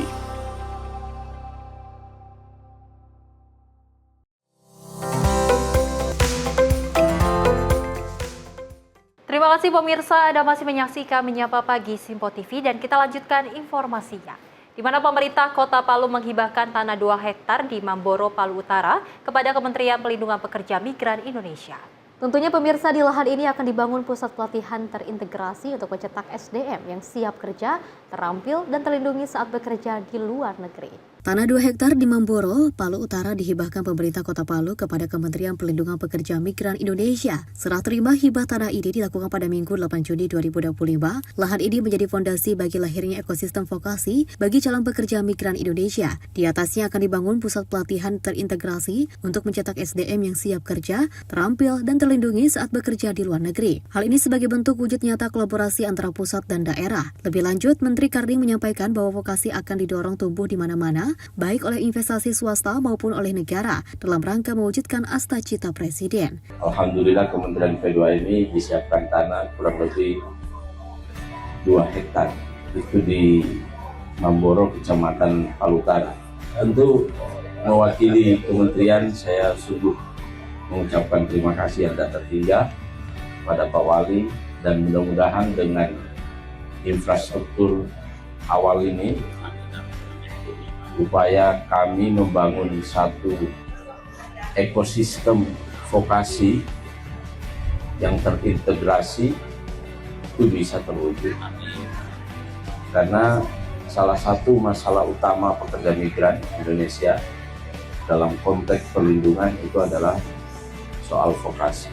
Menteri Karding juga menyampaikan bahwa pekerja migran harus dimaknai sebagai investasi sumber daya manusia. Bekerja ke luar negeri bukan sekedar mencari penghasilan, melainkan bagian dari strategi nasional dalam memperkuat daya saing bangsa sesuai dengan agenda Asta-Cita. Tim redaksi Simpo TV melaporkan. Pemirsa, Gereja Kristen Jawa, Mugo Woharjo, Kapanewon, Depok, Kabupaten Sleman, Yogyakarta kembali menggelar kirab unduh-unduh untuk memperingati Hari Pentakosta 2025. Mengusung semangat toleransi beragama, perayaan Hari Pentakosta ini juga melibatkan kirab hadro dari remaja masjid setempat.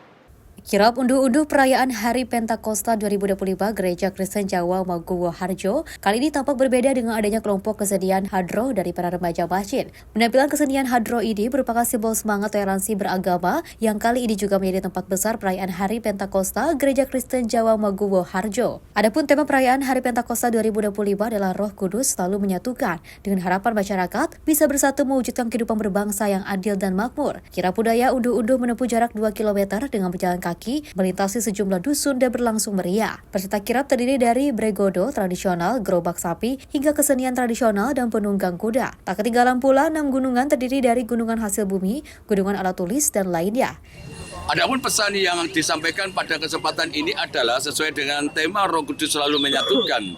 Ialah gereja bersama-sama dengan masyarakat akan mewujudkan satu kesatuan itu dengan hidup guyup dan dalam satu kerukunan atau toleransi yang baik. Kirap unduh-unduh memperingati Hari Pentakosta ini kemudian berakhir di Kompleks Gereja Kristen Jawa Maguwo Harjo. Acara berakhir meriah dengan perebutan gunungan hasil bumi oleh ratusan warga yang datang menonton. Dari Kabupaten Sleman, kontributor Simpo TV melaporkan. Wow, Sally dan juga pemirsa, ini sangat adem sekali. Betul. Ya, dengan keberagaman perbedaan yang ada. Bhinneka Tunggal Ika lagi-lagi ya, kita harus mempersatukan sesuatu yang berbeda. Karena meskipun berbeda dari segi agama, tapi kita masih sama-sama bangsa dan juga negara Indonesia. Anak bangsa dan juga negara Indonesia ini tentunya juga akan tumbuh dengan banyaknya sekali toleransi di dalamnya. Tidak hanya pada saat di kirap unduh-unduh saja, tapi juga kita berdua ini toleransinya juga sangat kuat. Betul, ya. Meskipun kita berbeda dari segi agama, tapi kita masih satu chemistry, satu kebersamaan. Ini adalah bukti nyata bahwa Indonesia meskipun beragam budaya, beragam agama, tapi kita masih sama-sama untuk bisa menjadi suatu keluarga yang harmonis, keluarga yang memang bisa terus untuk memberikan sesuatu yang menjadikan contoh untuk semuanya. Karena untuk perdamaian ini tidak hanya kita melihat dari sisi budaya, ekonomi, dan juga melihat dari agamanya, tapi apapun perbedaannya kita tetap satu tujuan. Betul, memang Hari Pentakosta yang dirayakan dari umat Kristen ini kita ketahui bahwasanya turunnya Roh Kudus ke dunia. Dan kita ketahui bukan saja ternyata ibadah saja di Hari Pentakosta, ternyata juga ada kirap unduh-unduh dari umat Muslim yang ternyata ada seni hadro. Kita ketahui bahwasanya memang ini cukup unik dan ini merasakan bahwasanya memang keberagaman agama di Indonesia ya, tidak hanya di sangat mengademkan kita sebagai agama yang memang di Indonesia sangat banyak. Di puncak. Betul, dan memang kita ketahui ini momen penting bahwasanya memang Indonesia ini kuat akan perbedaan dan bertoleransi antar agama. Betul, harus tetap bersama, harus tetap bersatu gitu ya. Ya, meskipun kita ada lagu-lagu Mangu yang memisahkan ya Sally ya, tapi jangan sampai terpisahkan. Oke pemirsa, kita lanjut informasi lainnya di mana Wakil Gubernur DKI Jakarta Rano Karno resmi membuka gelaran panggung budaya bertajuk Discover Betawi Art and Culture 2025 guna menyambut ulang tahun Kota Jakarta ke-498. Gelaran kebudayaan ini pemirsa dilakukan Pemprov DKI Jakarta yang berkolaborasi dengan 10 hotel di Jakarta. Menyambut hari ulang tahun Kota Jakarta ke-498, Hotel Borobudur Jakarta berkolaborasi dengan pemerintah Provinsi DKI Jakarta hingga sejumlah pegiat budaya Betawi di Jakarta dalam rangkaian kebudayaan bertajuk Discover Betawi Art and Culture 2025. Adapun pada pembukaan panggung kebudayaan ini turut dibuka secara langsung oleh Wakil Gubernur DKI Jakarta Rano Karno. Di momen puncak hari ulang tahun Jakarta pada 29 Juni mendatang, nantinya 5.000 penggiat budaya Betawi akan dihadirkan di kawasan Tugu Bundaran Hotel Indonesia. Adapun sebelumnya Pemprov DKI Jakarta menjalin kerjasama kepada 10 hotel yang ada di Jakarta. Kerjasama ini ditujukan untuk mengangkat ciri khas kebudayaan Betawi dalam nuansa menyambut ulang tahun Kota Jakarta. Dalam rangka menyambut HUT DKI Jakarta, kita telah memberikan kerjasama kepada 10 hotel, termasuk Borobudur ini, untuk mengangkat kuliner, kebudayaan, dan segala macam ciri khas Betawi dalam rangka yang pertama adalah ulang tahun Jakarta. Nah, jadi artinya ini adalah awal dari kegiatan besar, kalender besar, dan mudah-mudahan tanggal 29 Juni besok dalam rangka ulang tahun Jakarta, kita akan tampilkan 5.000 kebudayaan Betawi yang akan kita hadirkan di sekitar Tugu di HI. Jadi mungkin dari pencaksilat, tarian, pokoknya hampir 5.000 orang akan kita bikin parade kebudayaan. Kolaborasi Pemprov dengan sejumlah hotel di Jakarta ini sebagai upaya untuk mendukung program pariwisata yang berkelanjutan. Selain itu, semangat untuk mendongkrak perekonomian Indonesia turut menjadi faktor. Dengan ini, baik dari pemerintah maupun swasta mampu berjalan bersama secara efektif untuk mencapai sejumlah target yang tengah diupayakan. Dari Jakarta, Max Ajijul Hakim, Simpo TV melaporkan. Informasi lainnya, pemirsa, Kementerian Kesehatan meluncurkan program pengampuan kesehatan ibu dan anak di Jawa Barat untuk menurunkan kematian ibu bayi dan stunting dengan melibatkan rumah sakit rujukan dan puskesmas. Program ini menjadi model nasional dengan fokus pada standar klinis, sistem rujukan, pelatihan, serta dukungan kebijakan promotif dan juga preventif dari pemerintah daerah.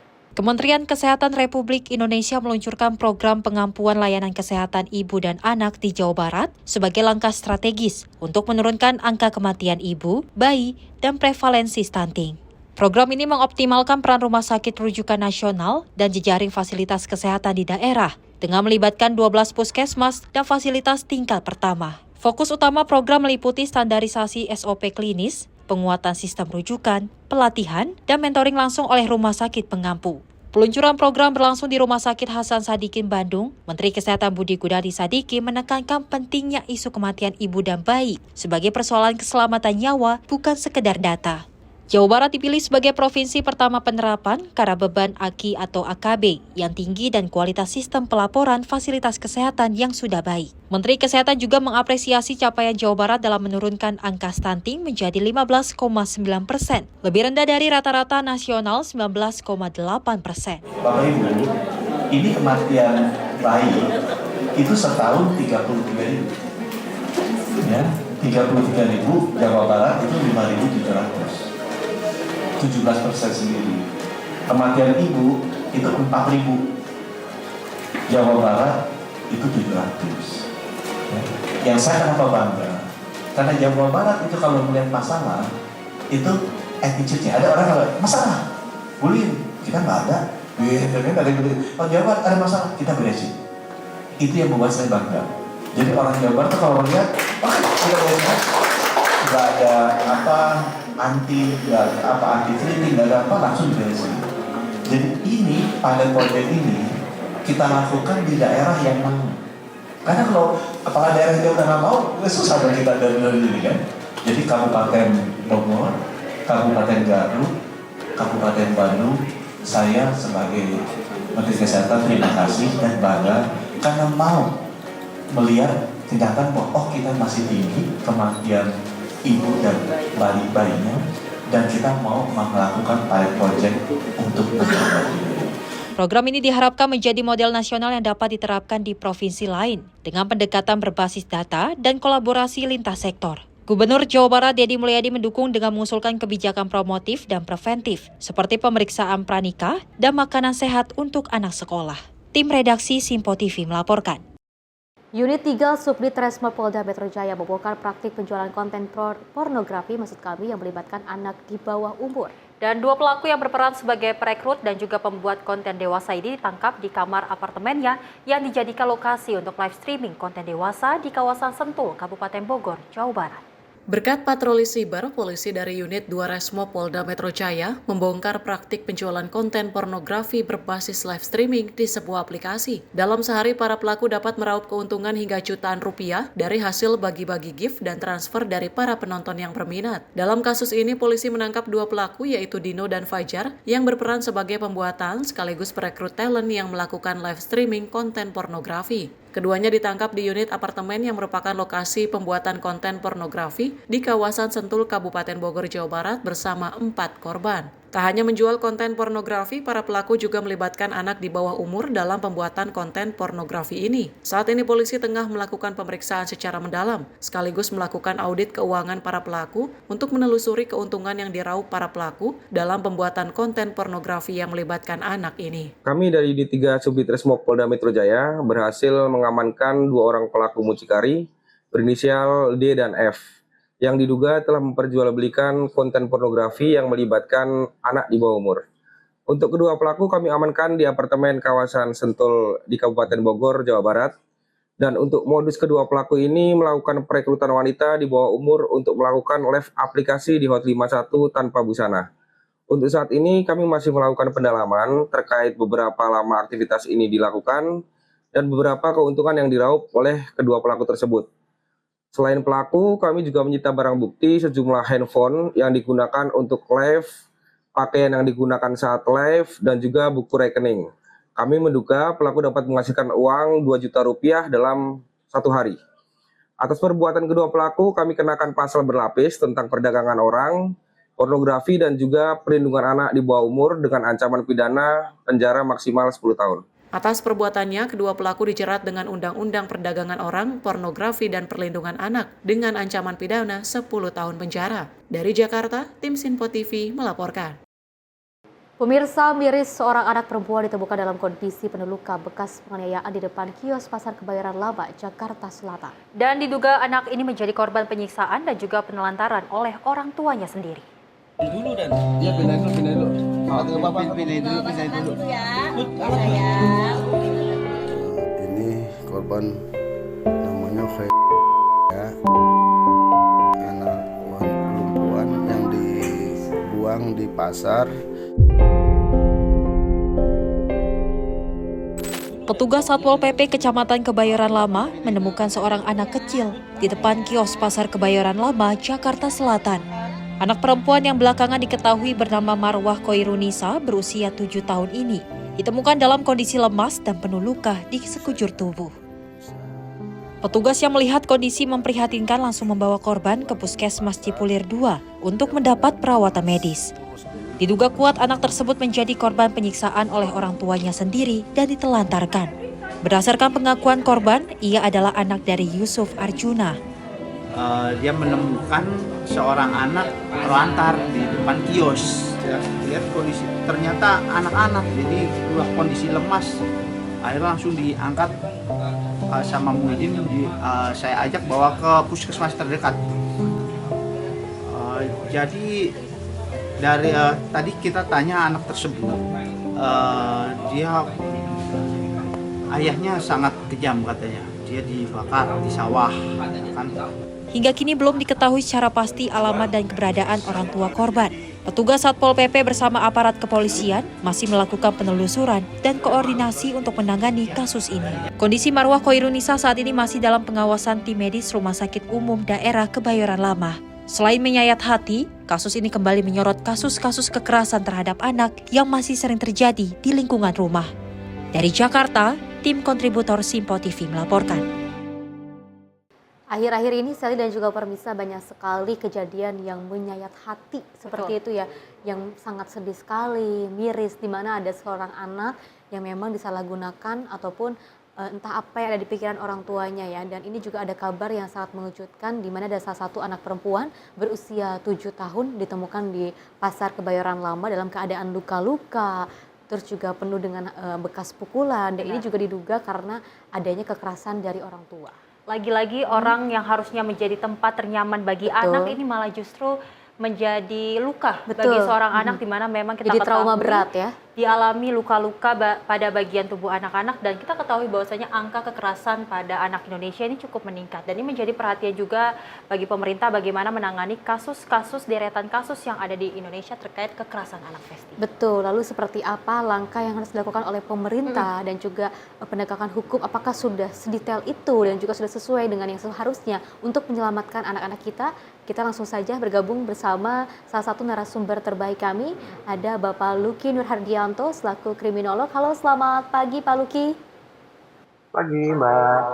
Pak Luki, sebenarnya terima kasih banyak telah berkenan untuk bergabung bersama kami di Menyapa Pagi untuk membahas terkait dengan kasus-kasus yang saat ini sangat miris sekali. Pak Luki, sehat ya Pak Luki ya? Sehat Mbak. Pak Luki, melihat adanya kasus anak perempuan berusia 7 tahun ini ditemukan oleh salah satu Satpol PP yang ada di Pasar Kebayoran Lama ini dengan kondisi luka-luka, apa yang bisa Pak Luki lihat di sini? Ya, yang pertama kita bisa melihat bagaimana seharusnya peran dari orang tua ya sebagai salah satu wadah kasih sayang, wadah afeksi, kemudian wadah pendidikan yang seharusnya diterima oleh anak, ini menjadi entitas yang gagal dan tidak bisa memenuhi bagaimana kemudian kewajiban dia untuk bisa menafkahi atau kemudian memberikan perlindungan-perlindungan kepada anak atau buah hatinya. Yang kedua adalah kita bisa melihat terjadinya gap di antara bagaimana kemudian pengasuhan anak yang dilakukan oleh orang tua, dalam hal ini adalah oleh ayahnya, dan kemudian kehilangan sosok ibu. Maka yang terjadi adalah upaya-upaya yang bersifat relasi kuasa atau bahkan bersifat patriarkis, di mana kemudian kekuatan dari laki-laki itu seringkali mendominasi anak. Dalam hal ini adalah bagaimana kemudian kekerasan yang dia terima. Yang ketiga bisa kita kategorikan bahwa ini bagaimana kemudian dampak psikologis terhadap anak ini yang harus kemudian dipikirkan karena dia tidak hanya sekali dua kali kemudian menjadi target dari kekerasan, tapi jika memang kita lihat dari pemberitaan di media massa ini sudah terjadi kurang lebih cukup lama gitu karena luka-luka yang berada pada diri anak tersebut itu cenderung luka-luka yang lama, bahkan dalam beberapa kategori itu terkategorikan luka-luka yang cukup serius.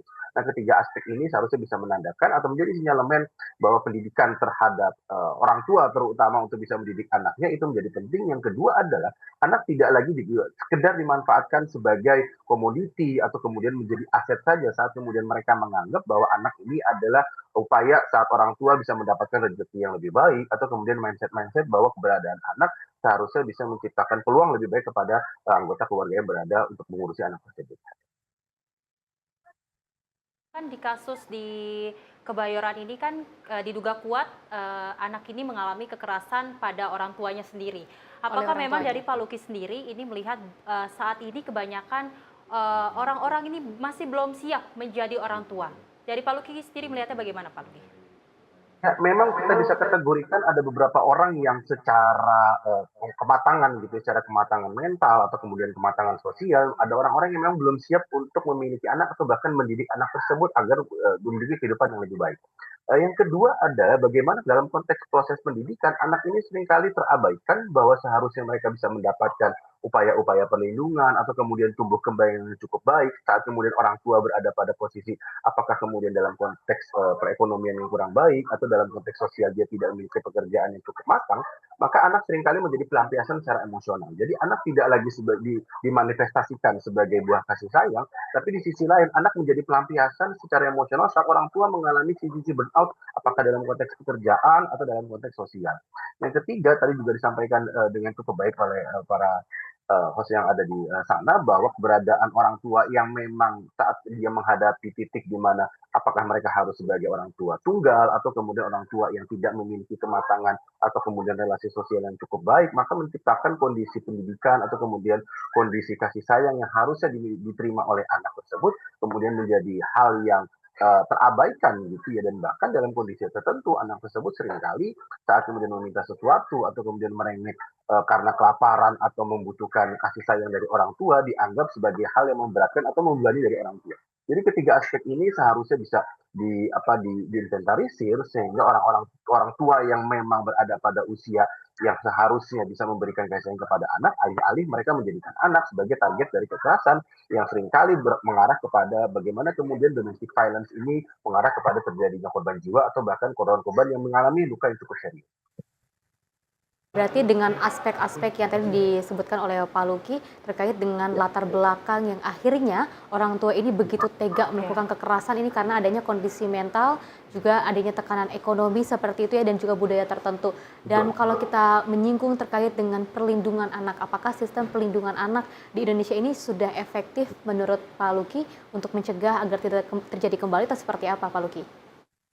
Ya memang trennya adalah saat kita berbicara mengenai anak sebagai korban dari kekerasan orang tua, maka trennya justru bukan lagi menurun, tapi cenderung meningkat secara perlahan. Ini mengindikasikan bahwa bagaimana kemudian upaya untuk memberikan perlindungan yang cukup baik secara sosial kepada anak itu belum cukup efektif. Yang kedua adalah tentu tidak bisa menjadi faktor tunggal gitu saat kita berbicara mengenai anak yang seringkali menjadi target dari kekerasan orang tua. Tapi kita bisa melihat bagaimana sinergitas tidak hanya kemudian dari orang tua yang memang belum cukup siap tersebut, tapi ada kegagalan dalam konteks institusi sosial di sini.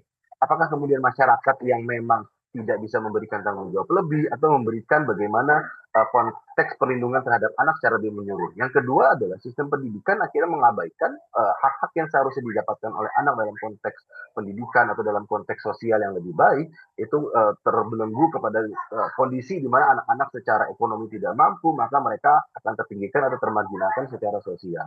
Yang ketiga tentu dibutuhkan bagaimana edukasi yang bersifat menyeluruh, tidak hanya kemudian menyasar orang tua yang memang tidak memiliki kesiapan gitu ya untuk dapat mendidik anak secara lebih baik, tapi bagaimana kemudian kita sebagai orang-orang yang berada di lingkungannya bisa memberikan peringatan atau memberikan edukasi atau nasihat-nasihat yang lebih intens lagi, sehingga saat kemudian anak ini mengalami tumbuh kembang atau terindikasi sebagai target dari kekerasan, maka kita bisa bersama-sama memberikan masukan atau kemudian melaporkan kepada unit PPA yang berada di tingkat polsek atau kemudian polres, dan memberikan nasihat-nasihat melalui panti sosial agar hak asuh atas anak tersebut bisa diambil alih oleh negara dan bisa diberikan pendidikan yang cukup baik jika memang itu berada di bawah hak asuh dari negara tersebut.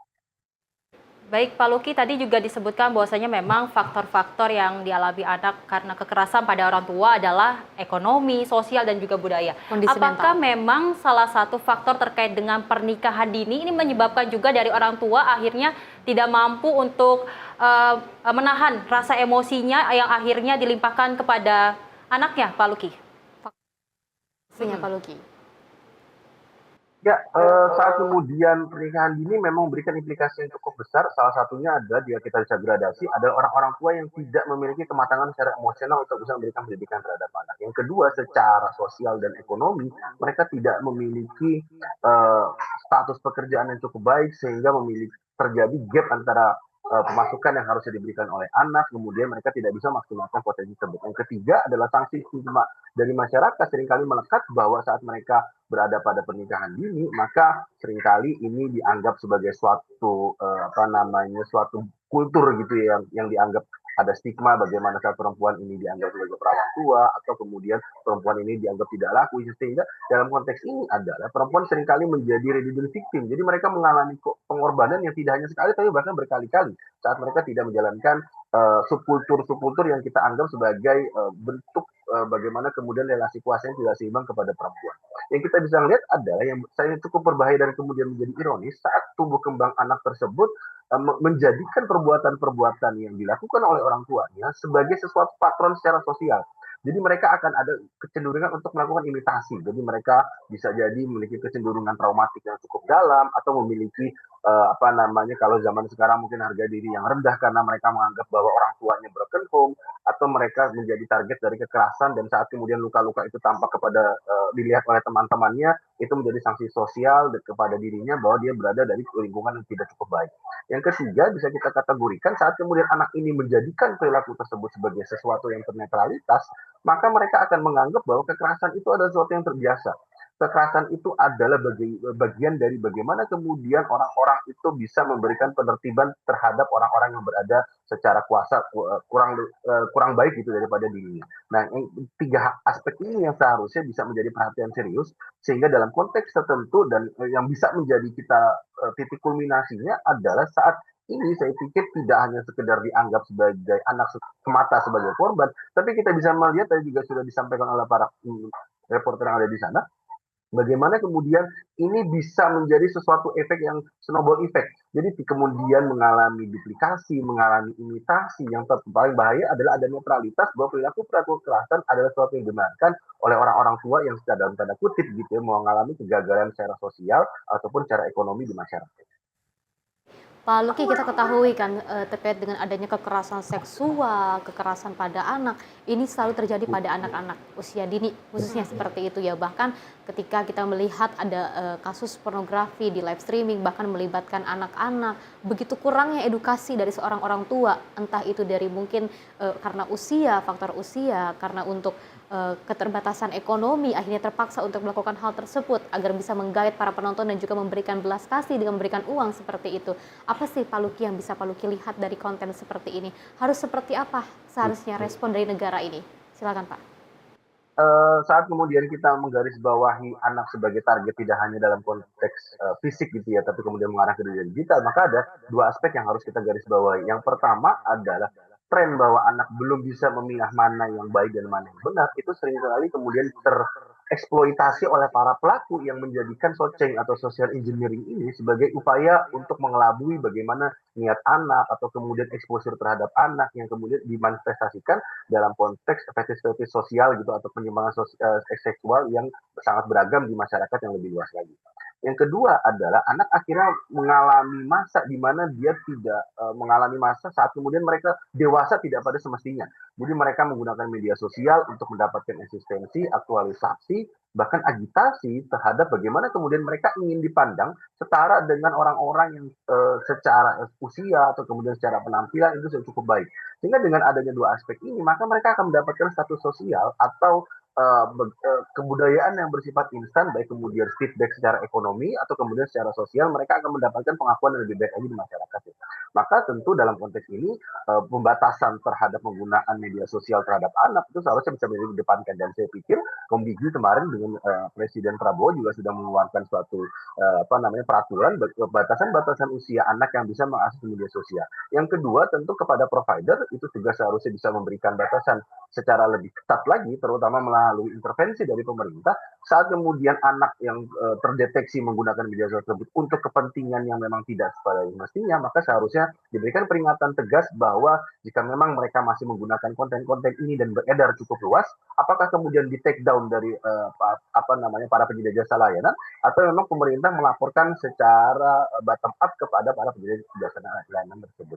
Yang ketiga, tentu dalam konteks ini menandakan bahwa literasi digital kita, jika kita melihat dari studi dari APJI, Asosiasi Penyedia Jasa Internet di Indonesia, 80% penduduk kita sudah cukup terpapar dengan internet. Dengan rasio tersebut sebanyak 40% itu ironisnya adalah berada di usia-usia remaja atau kemudian di usia-usia di antara 12 sampai 17-18 tahun. Ini mengindikasikan tidak hanya kemudian internet yang sudah sangat terpapar cukup tinggi, tapi literasi digital yang dimiliki oleh para masyarakat Indonesia ini terkategorikan rendah. Sehingga mereka sangat rentan termanipulasi secara sosial, dan anak-anak menjadi target dari, kalau kita sebut dalam konteks kriminologi, ada child grooming, bahwa mereka sebagai komoditi dari aktivitas seksual melalui media sosial. Pak Luki, selain yang mungkin belum disoroti banyak masyarakat terkait dengan dampak psikologis dari anak sendiri, Pak Luki sendiri melihatnya bagaimana? Apakah dampak psikologis pada anak ini cukup membahayakan? Terlebih kita ketahui ada eksploitasi anak seksual by daring. Ini bagaimana Pak Luki melihat dari dampak psikologis tersebut? Ya, jika kita tadi berbicara mengenai dunia fisik yang memang memiliki batasan-batasan rigid, maka dalam konteks dunia digital ini sesuatu yang heaven safe gitu. Jadi kadang-kadang tidak ada batasan-batasan untuk bisa melakukan barrier bagaimana kemudian peredaran dari konten-konten tersebut di masyarakat. Dengan kata lain, saat kemudian ini sudah beredar di masyarakat, maka konsekuensinya adalah hal tersebut tinggal menunggu waktu untuk diketahui oleh publik. Itu yang paling berbahaya. Yang kedua adalah saat kemudian ini terstigma kepada salah satu orang, maka mereka akan menjadikan ini sebagai hal yang teredukasi secara cukup buruk, bahwa saat mereka muncul di media sosial, mereka mendapatkan exposure atau kemudian mereka dikonsumsi dalam konteks seksual kepada orang-orang yang cukup dewasa. Yang menjadi ironis adalah saat ini termanifestasikan dalam upaya untuk mereka memenuhi kebutuhan hidupnya. Maka mereka akan menganggap perbuatan ini sebagai sesuatu yang wajar, sehingga rasa traumatik ini kemudian menjadi terkikis. Yang ketiga, jika memang akhirnya ini diperbuat dengan cara tidak sengaja atau kemudian mereka menjadi korban, maka mereka akan menanggung rasa guilty, rasa kemudian shaming, dipermalukan di masyarakat. Yang lebih panjang lagi adalah harapan terhadap kehidupan ini akan menjadi menurun, karena mereka akan menjadi korban yang tidak hanya saat ini saja terberitakan, tapi mereka akan terus berada di lifetime victim saat kemudian itu masih bisa dikonsumsi oleh masyarakat luas atau kemudian beredar dengan cukup luas. Maka konsekuensi yang paling bisa dilakukan adalah pemerintah harus secara tegas memblokir berbagai konten-konten yang berada di media sosial, dan tidak hanya menerapkan undang-undang ITE saat kemudian mentransmisikan dan mendistribusikan, tapi menjaga bagaimana kemudian perlindungan data pribadi itu adalah sesuatu yang memang privasi dan seharusnya dijaga oleh para pengguna di media sosial, dan terutama kepada anak-anak harus diberikan edukasi yang cukup matang dalam konteks literasi digital dan literasi etik, bahwa perbuatan seperti ini tidak banyak menimbulkan sifat positif, tapi mayoritas adalah seringkali mengarah kepada sesuatu yang bersifat negatif. Oke, baik. Artinya tidak hanya untuk kita melakukan perlindungan undang-undang ITE saja, tapi juga harus ada penegasan dari pemerintah seperti itu ya, Pak Luki ya. Pak Luki, kita ketahui kan memang kekerasan seksual dan juga terhadap anak ini kan sangat miris sekali di Indonesia ya, apalagi terkait dengan kesehatan anak-anak. Juga kalau kita lihat ini ya salah satu program dari Presiden Prabowo Subianto terkait dengan untuk menurunkan angka stunting yang ada di Indonesia terkait dengan adanya program makan bergizi gratis. Dan juga di Jawa Barat ada peluncuran terkait dengan bagaimana pengampuan bantuan layanan kesehatan bagi ibu dan anak untuk menurunkan angka stunting dan juga menurunkan angka kematian bagi ibu dan anak. Apakah di sini juga bisa menjadi salah satu perlindungan untuk anak-anak? Setuju tidak, Pak Luki? Silakan. Ya, dalam konteks ini maka kita perlu apresiasi ya program pemerintah yang meskipun baru diluncurkan tapi sudah memberikan implikasi yang cukup besar, tidak hanya kemudian di satu wilayah tapi kemudian di wilayah lain. Yang kedua bisa kita lihat ternyata tujuan utamanya tidak hanya sekedar menyasar bagaimana pemenuhan kebutuhan anak atau kemudian pemenuhan kebutuhan harapan ibu yang melahirkan, tapi kita bisa melihat ini adalah salah satu upaya untuk menciptakan jaringan ketahanan sosial. Jadi saat kemudian ini terbentuk, maka kita akan memiliki harapan hidup yang cukup tinggi dan kualitas hidup yang cukup baik juga. Saat anak sebagai upaya menuju generasi emas Indonesia di tahun 2045, maka tentu dari sekarang ini adalah start saat kemudian tumbuh kembang anak tersebut sampai nanti di tahun 2045. Yang kedua adalah edukasi dan gizi yang baik tentu menjadi salah satu perhatian saat anak-anak ini bisa memiliki kemampuan yang cukup baik, kapabilitas atau bahkan kompetensi yang cukup baik di usianya, sehingga mereka memiliki daya saing yang tidak hanya berada pada tataran lokal, tapi tataran yang lebih tinggi lagi, tataran nasional atau bahkan tataran regional yang berada di lingkungan sekitaran Indonesia. Yang ketiga bisa kita apresiasi saat kemudian ini kita berbicara mengenai upaya untuk menekan stunting, maka yang kita bicarakan tidak hanya menyasar kepada anak, tapi kemudian kita berbicara mengenai kualitas keluarga yang lebih baik lagi. Jadi saat kemudian keluarga ini terhindarkan dari ekonomi yang jurang degradasi ekonomi yang cukup buruk, maka secara umum mereka bisa menaiki harkat martabatnya dan menjadikan kehidupan sosialnya lebih baik lagi dan bisa menjadikan bagaimana kemudian barometer terhadap kelayakan pendidikan itu kemudian menjadi meningkat. Yang keempat, mereka terafiliasikan kepada hal-hal yang bersifat produktif. Jadi alih-alih mereka menjadikan bahwa pendidikan anak kalau mungkin anekdot di beberapa masyarakat tidak lagi menjadi penting, tapi dengan kualitas hidup yang cukup baik, dengan pemenuhan gizi yang memang sudah ditanggung oleh negara, seharusnya para masyarakat ini bisa berfokus untuk bisa memaksimalkan potensi yang mereka miliki untuk kemudian meningkatkan pendidikan atau kemudian kualitas kehidupan keluarga yang akan mereka pertanggungjawabkan. Nah, keempat aspek ini seharusnya bisa menjadi landasan bagaimana kemudian program ini yang dicanangkan oleh pemerintah dan kemudian diartikulasikan di berbagai provinsi, terutama saat ini adalah sudah diglorifikasi di wilayah Jawa Barat, bisa menjadi salah satu pilot project di wilayah-wilayah lainnya, karena tentu menjadi barometer saat Jawa Barat dengan jumlah penduduk tertinggi di Indonesia memiliki angka pertumbuhan yang cukup baik dengan angka stunting yang menurun, dan bisa menjadikan ini sebagai salah satu upaya bagaimana kemudian pemerintah melalui berbagai upaya yang dilakukan menyasar tidak hanya kemudian berada pada tataran yang sangat makro, tapi kemudian pembangunan-pembangunan yang bersifat mikro atau kemudian meso itu menyasar anggota keluarga sebagai unit pemberdayaan masyarakat yang menuju Indonesia emas 2045.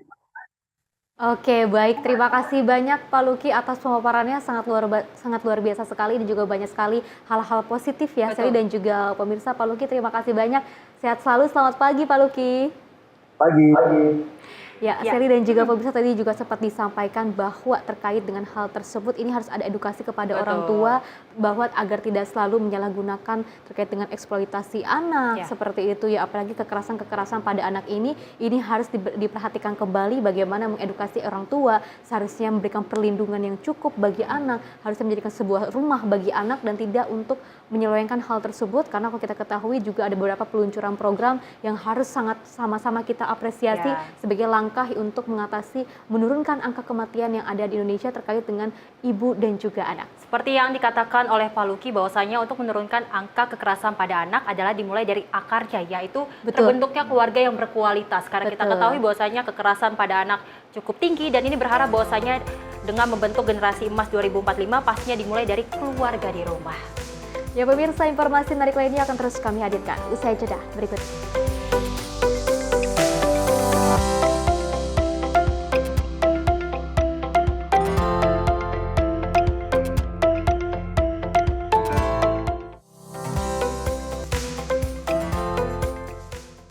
Pemirsa, Simpo TV kembali hadir menemani Anda dengan berbagai informasi yang telah kami rangkum dalam sepekan.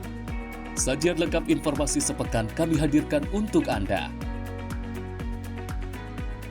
Badan Legislasi DPR menemui masa unjuk rasa di depan gedung DPR RI Senayan, Jakarta. Menemani akhir pekan Anda bersama keluarga dengan rangkuman berita menyeluruh dalam Simpo Sepekan setiap minggu pukul 6 pagi hanya di Simpo TV.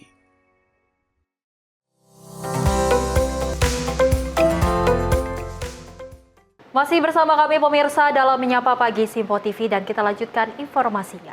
Di mana tim pengawas haji DPR RI akan mengevaluasi penyelenggaraan ibadah haji dalam mengatasi berbagai permasalahan yang muncul.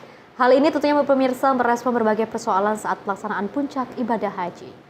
Hal ini disampaikan oleh anggota Tim Was Haji DPR sekaligus Wakil Ketua DPR RI Adis Kadir. Adis Kadir menyampaikan sejumlah persoalan saat pelaksanaan puncak ibadah haji, diantaranya keterlambatan bis penjemputan, pembagian makanan ke jemaah yang tidak merata, hingga kisruh pembagian kartu nusuk. Selain itu persoalan lainnya yang datang ialah masih ada jamaah yang belum dapat tempat di Arafah, serta ada yang dari siang sampai malam belum dapat makanan. Sehingga berdasarkan hasil koordinasi dengan pihak Kementerian Agama, yaitu akan melakukan langkah kedaruratan. Kita akan kontrol kembali langkah-langkah kedaruratan yang dilakukan oleh Kementerian Agama untuk mengantisipasi ini. Yang penting pemerintah bersama-sama dengan DPR sebagai pengawas mempunyai niat untuk membuat jemaah ini bisa melakukan ibadah hajinya dengan baik, melakukan ibadah hajinya dengan lancar dan juga menjadi haji yang mabrur. Merespon hal ini, tim pengawas haji DPR RI akan mengevaluasi penyelenggara ibadah haji dalam mengatasi berbagai permasalahan yang muncul. Tim redaksi Simpo TV melaporkan. Masih seputar jemaah haji, pemirsa, pemulangan jemaah haji Indonesia dimulai 11 Juni 2025 setelah menyelesaikan prosesi ibadah puncak dengan 7 kloter pertama yang akan kembali ke tanah air. Dan jemaah diimbau menjaga kesehatan, mengikuti aturan penimbangan barang, serta menjaga ketertiban selama proses pemulangan agar berjalan lancar dan juga aman. Pemulangan jemaah haji Indonesia akan dimulai pada 11 Juni 2025 setelah mereka menyelesaikan prosesi puncak ibadah di Arafah, Musdalifah, dan Mina. Saat ini seluruh jemaah sudah kembali ke hotel masing-masing di Mekah dalam kondisi selamat dan bersiap memasuki fase akhir ibadah serta kepulangan. Wakil Pengendali Teknis Bidang Media Center Haji PPIH Arab Saudi, Ahmad Fauzin, mengimbau jemaah untuk menjaga kondisi fisik agar tetap prima, terutama saat melaksanakan tawaf wada sebagai penutup ibadah. 7 kloter jemaah gelombang pertama yang tiba di Madinah pada awal Mei akan dipulangkan pada tanggal 11 Juni, meliputi kloter dari embarkasi Ujung Pandang, Lombok, Pondok Gede Jakarta, Surabaya, dan Jakarta. Yang kedua, kepulangan jemaah mulai 11 Juni 2025. Fase pemulangan jemaah ke tanah air akan dimulai pada 11 Juni 2025. Setiap jemaah diharapkan mempersiapkan diri dengan baik, termasuk menjaga kesehatan agar tetap fit hingga proses pemulangan selesai. Menjelang keberangkatan, seluruh jemaah melaksanakan tawaf wada sebagai penutup ibadah di Tanah Suci. Kami imbau agar pelaksanaan tawaf dilakukan dengan tenang, penuh kekhusyuan, serta memperhatikan kondisi fisik dan cuaca. Yang ketiga, penimbangan barang bawaan. Seiring persiapan kepulangan, proses penimbangan barang bawaan juga akan dilakukan secara bertahap oleh petugas. Kami mengingatkan jemaah untuk menata barang bawaan sesuai ketentuan. Dalam penutupnya, Fauzi mengapresiasi kedisiplinan jemaah selama proses haji dan berharap pemulangan berjalan lancar. Ia mendoakan agar seluruh jemaah dapat kembali ke tanah air dalam keadaan sehat dan mendapatkan predikat haji mabrur. Tim redaksi Simpo TV melaporkan. Senang sekali ya Seli dan juga pemirsa ketika kita melihat para jemaah haji akhirnya kemarin juga sudah pada pulang seperti itu ya. Mereka sudah melakukan ibadah haji dengan sangat lancar, aman seperti itu. Meskipun mungkin kalau kita ketahui banyak sekali lika-liku yang terjadi di sana. Ada orang yang mungkin tersesat saat melaksanakan ibadah haji, tapi juga sudah ada solusinya, sudah langsung dicari dan juga sudah bertemu kembali seperti itu ya. Dan juga kalau kita ketahui memang dari hasil evaluasi terkait dengan ibadah haji pada tahun 2025 ini terkait dengan pelayanan kesehatan yang masih terbatas seperti itu ya. Meskipun dari Kemenak dan juga hal-hal tersebut ataupun stakeholder terkait juga telah memberikan gencar-gencaran untuk melakukan pelayanan kesehatan yang terbaik. Ini mereka juga sudah memberikan yang terbaik seperti itu ya, apalagi untuk masyarakat Indonesia yang berangkat haji di Mekah dan juga melaksanakan beberapa rangkaian puncak haji yang cukup banyak sekali agendanya seperti itu ya. Dan tentunya juga ini banyak sekali orang-orang dari lansia, terus juga orang yang mungkin disabilitas pun ada di sana juga. Tapi kita ketahui pelayanan yang ada di sana sudah cukup memadai, sudah cukup baik meskipun masih ada sedikit revisi ataupun evaluasi, namanya juga proses ya, pasti akan ada aja yang harus dievaluasi. Mudah-mudahan dengan kepulangannya para jemaah haji ke Indonesia ini bisa dinobatkan dengan haji yang mabrur. Betul, walaupun memang banyak evaluasi pada haji tahun ini, tapi kita cukup mengapresiasi dari petugas haji Indonesia yang sudah berjuang menyelamatkan ataupun mendampingi para jemaah haji selama melakukan ibadah. Walaupun memang kita ketahui di hari kemarin sudah ada 7 kloter yang pertama yang dipulangkan dari Arab Saudi menuju Indonesia. Kita berharap bahwasanya disambut oleh keluarga dengan hangat, terlebih sudah melaksanakan ibadah dengan lancar. Walaupun memang kita ketahui banyak sekali rangkaian ibadah dan ini menjadi sebuah kesenangan sendiri bagi kita keluarga. semua ya. Betul sekali, dan kita ketahui bahwasanya memang banyak yang evaluasi yang akan ditingkatkan untuk ibadah haji di tahun depan, akan diperbaiki lagi. Terlebih dengan klinik yang memang kita ketahui di sana belum terlalu memadai. Kita berharap bahwasanya memang di haji berikutnya bisa jauh lebih baik lagi agar ya. tidak ada korban-korban jiwa lagi, karena kita ketahui banyak juga jemaah Indonesia yang sudah meninggal dunia. Kita berharap ini tidak terjadi di ibadah haji tahun depan, Festi. Ya pemirsa, kita beralih ke informasi lainnya di mana Badan Narkotika Nasional Provinsi DKI Jakarta berhasil mengungkap barang bukti narkotika golongan 1 jenis sabu seberat 907.098 gram. Dan pengungkapan tersebut pemirsa berawal dari informasi masyarakat yang melaporkan adanya peredaran gelap narkotika di wilayah Petojo, Gambir, Jakarta Pusat. Pengungkapan kasus sabu sebanyak 907.098 gram berhasil dilakukan oleh Tim Bidang Pemberantasan dan Intelijen BNNP DKI Jakarta berdasarkan laporan dari masyarakat pada Sabtu 3 Mei 2025 di Kemayoran, Jakarta Pusat. 7 orang tersangka yang ditahan dalam kasus pengungkapan narkotika tersebut berada pada jaringan SM yang ditangkap di wilayah Jakarta dan Bekasi. Sementara itu masih ada 1 orang pelaku yang masuk dalam daftar pencarian orang dari jaringan Aceh. Jaringan ini adalah sudah lama melakukan pemesanan barang dari Aceh. Makanya kita kejar, kita tangkaplah semuanya. Ini semuanya sindikat sudah ketangkap semua, kecuali yang ada di Aceh itu DPO 1. Nah, ini yang bandar besarnya di Aceh. Ini terafiliasi itu dengan jaringan luar negeri. Makanya tim ini sekarang lagi pengejaran yang 1 DPO tadi itu. Nah, kalau yang di sini semuanya sudah ditangkap dengan barang bukti yang tadi 900 sekian tadi. Dan di dalam rekeningnya itu kita menyita uang sebanyak 105 juta. Nah, ini indikasi bahwa ini adalah pemain besar. Ya, karena dari transaksi kita melakukan mutasi rekening, mutrek. Nah, tidak kemungkinan nanti kita akan melakukan pengejaran TPPU-nya. Karena apa? Berdasarkan dengan TPPU kita bisa mengejar aset dan kita kembalikan kepada negara. Hingga saat ini BNNP DKI Jakarta pun masih terus berupaya memberantas peredaran gelar narkotika di wilayah DKI Jakarta. Di Jakarta, Sri Dewi Andayadi, Ronabayu, Simpo TV melaporkan. Pemirsa, selain bertugas memadamkan api dan juga penyelamatan manusia maupun hewan, kali ini petugas pemadam kebakaran Kabupaten Lampung Selatan mendapatkan tugas unik, yakni memperbaiki genteng rumah warga yang sudah 1 tahun mengalami kebocoran. Merespon kesulitan masyarakat, Damkar dari Lampung Selatan mengerahkan 2 petugas ke lokasi.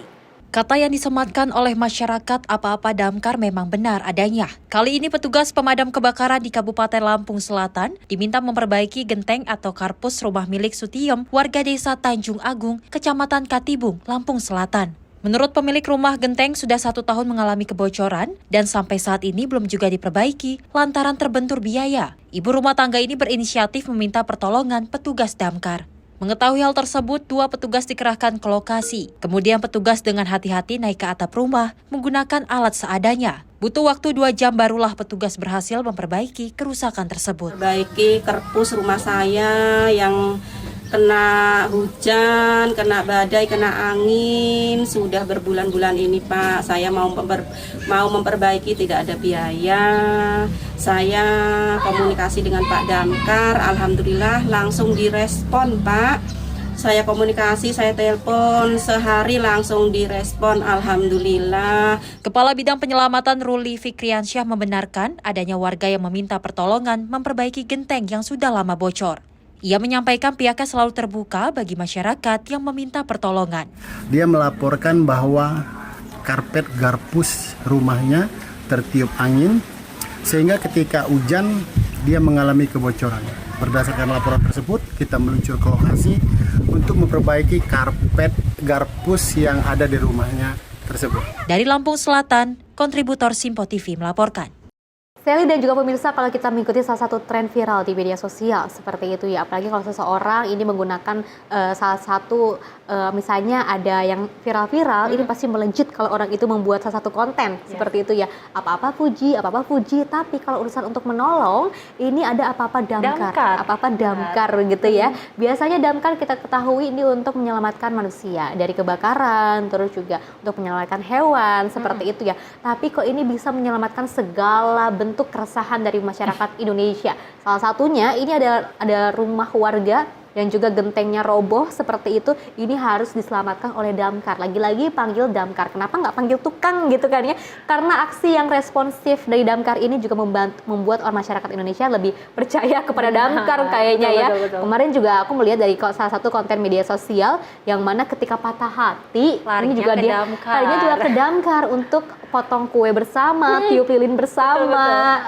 Wow, Unik bisa jadi sekali tempat memang curhat ya, juga ya Festi, damkar benar. ya. Ternyata petugas dari damkar tidak hanya untuk memadamkan api, namun juga memadamkan dari keresahan masyarakat. Wah, iya, Betul, memadamkan Festi, ya? energi-energi. Betul, luar biasa sekali Lucu memang banget pekerjaan ini. damkar. Dan memang ini kita berharap bahwasanya dari petugas damkar profesinya bisa dilakukan oleh profesi-profesi lain, di mana lainnya, memang ternyata betul. masyarakat banyak butuh pelayanan dari petugas-petugas yang sedang Yang bekerja. seharusnya ada, Betul. ya mudah-mudahan ada kesejahteraan lebih ya untuk para damkar ini, karena kalau kita ketahui kan damkar ini tidak hanya menolong manusia dari segi untuk menyelamatkan nyawanya saja, tapi untuk keresahan hati, kepatahan hati, kerisauan, galau, gundah, merana, ini damkar juga bisa menjadikan salah satu solusinya. Tapi kita harus memanggil damkar ini sesuai dengan kebutuhan ya pemirsa. Kasihan juga kan ya, ada damkar yang harus membawa rapot anak. Itu kan tugas orang tua, jadi tugas damkar nggak apa-apa, dengan jiwa yang sangat ikhlas, sabar, kerendahan hatinya. Ini bisa jadi contoh untuk kita semua. Apapun sebenarnya bisa loh kita kerjakan bareng-bareng. Dan pemirsa, informasi tadi sebagai penutup jumpa kita kali ini dalam Menyapa Pagi Simpo TV. Dan saya Sally Sregar. Saya Festi Ramadi mengucapkan terima kasih dan sampai jumpa.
Simpo TV, News, Sport, Entertainment.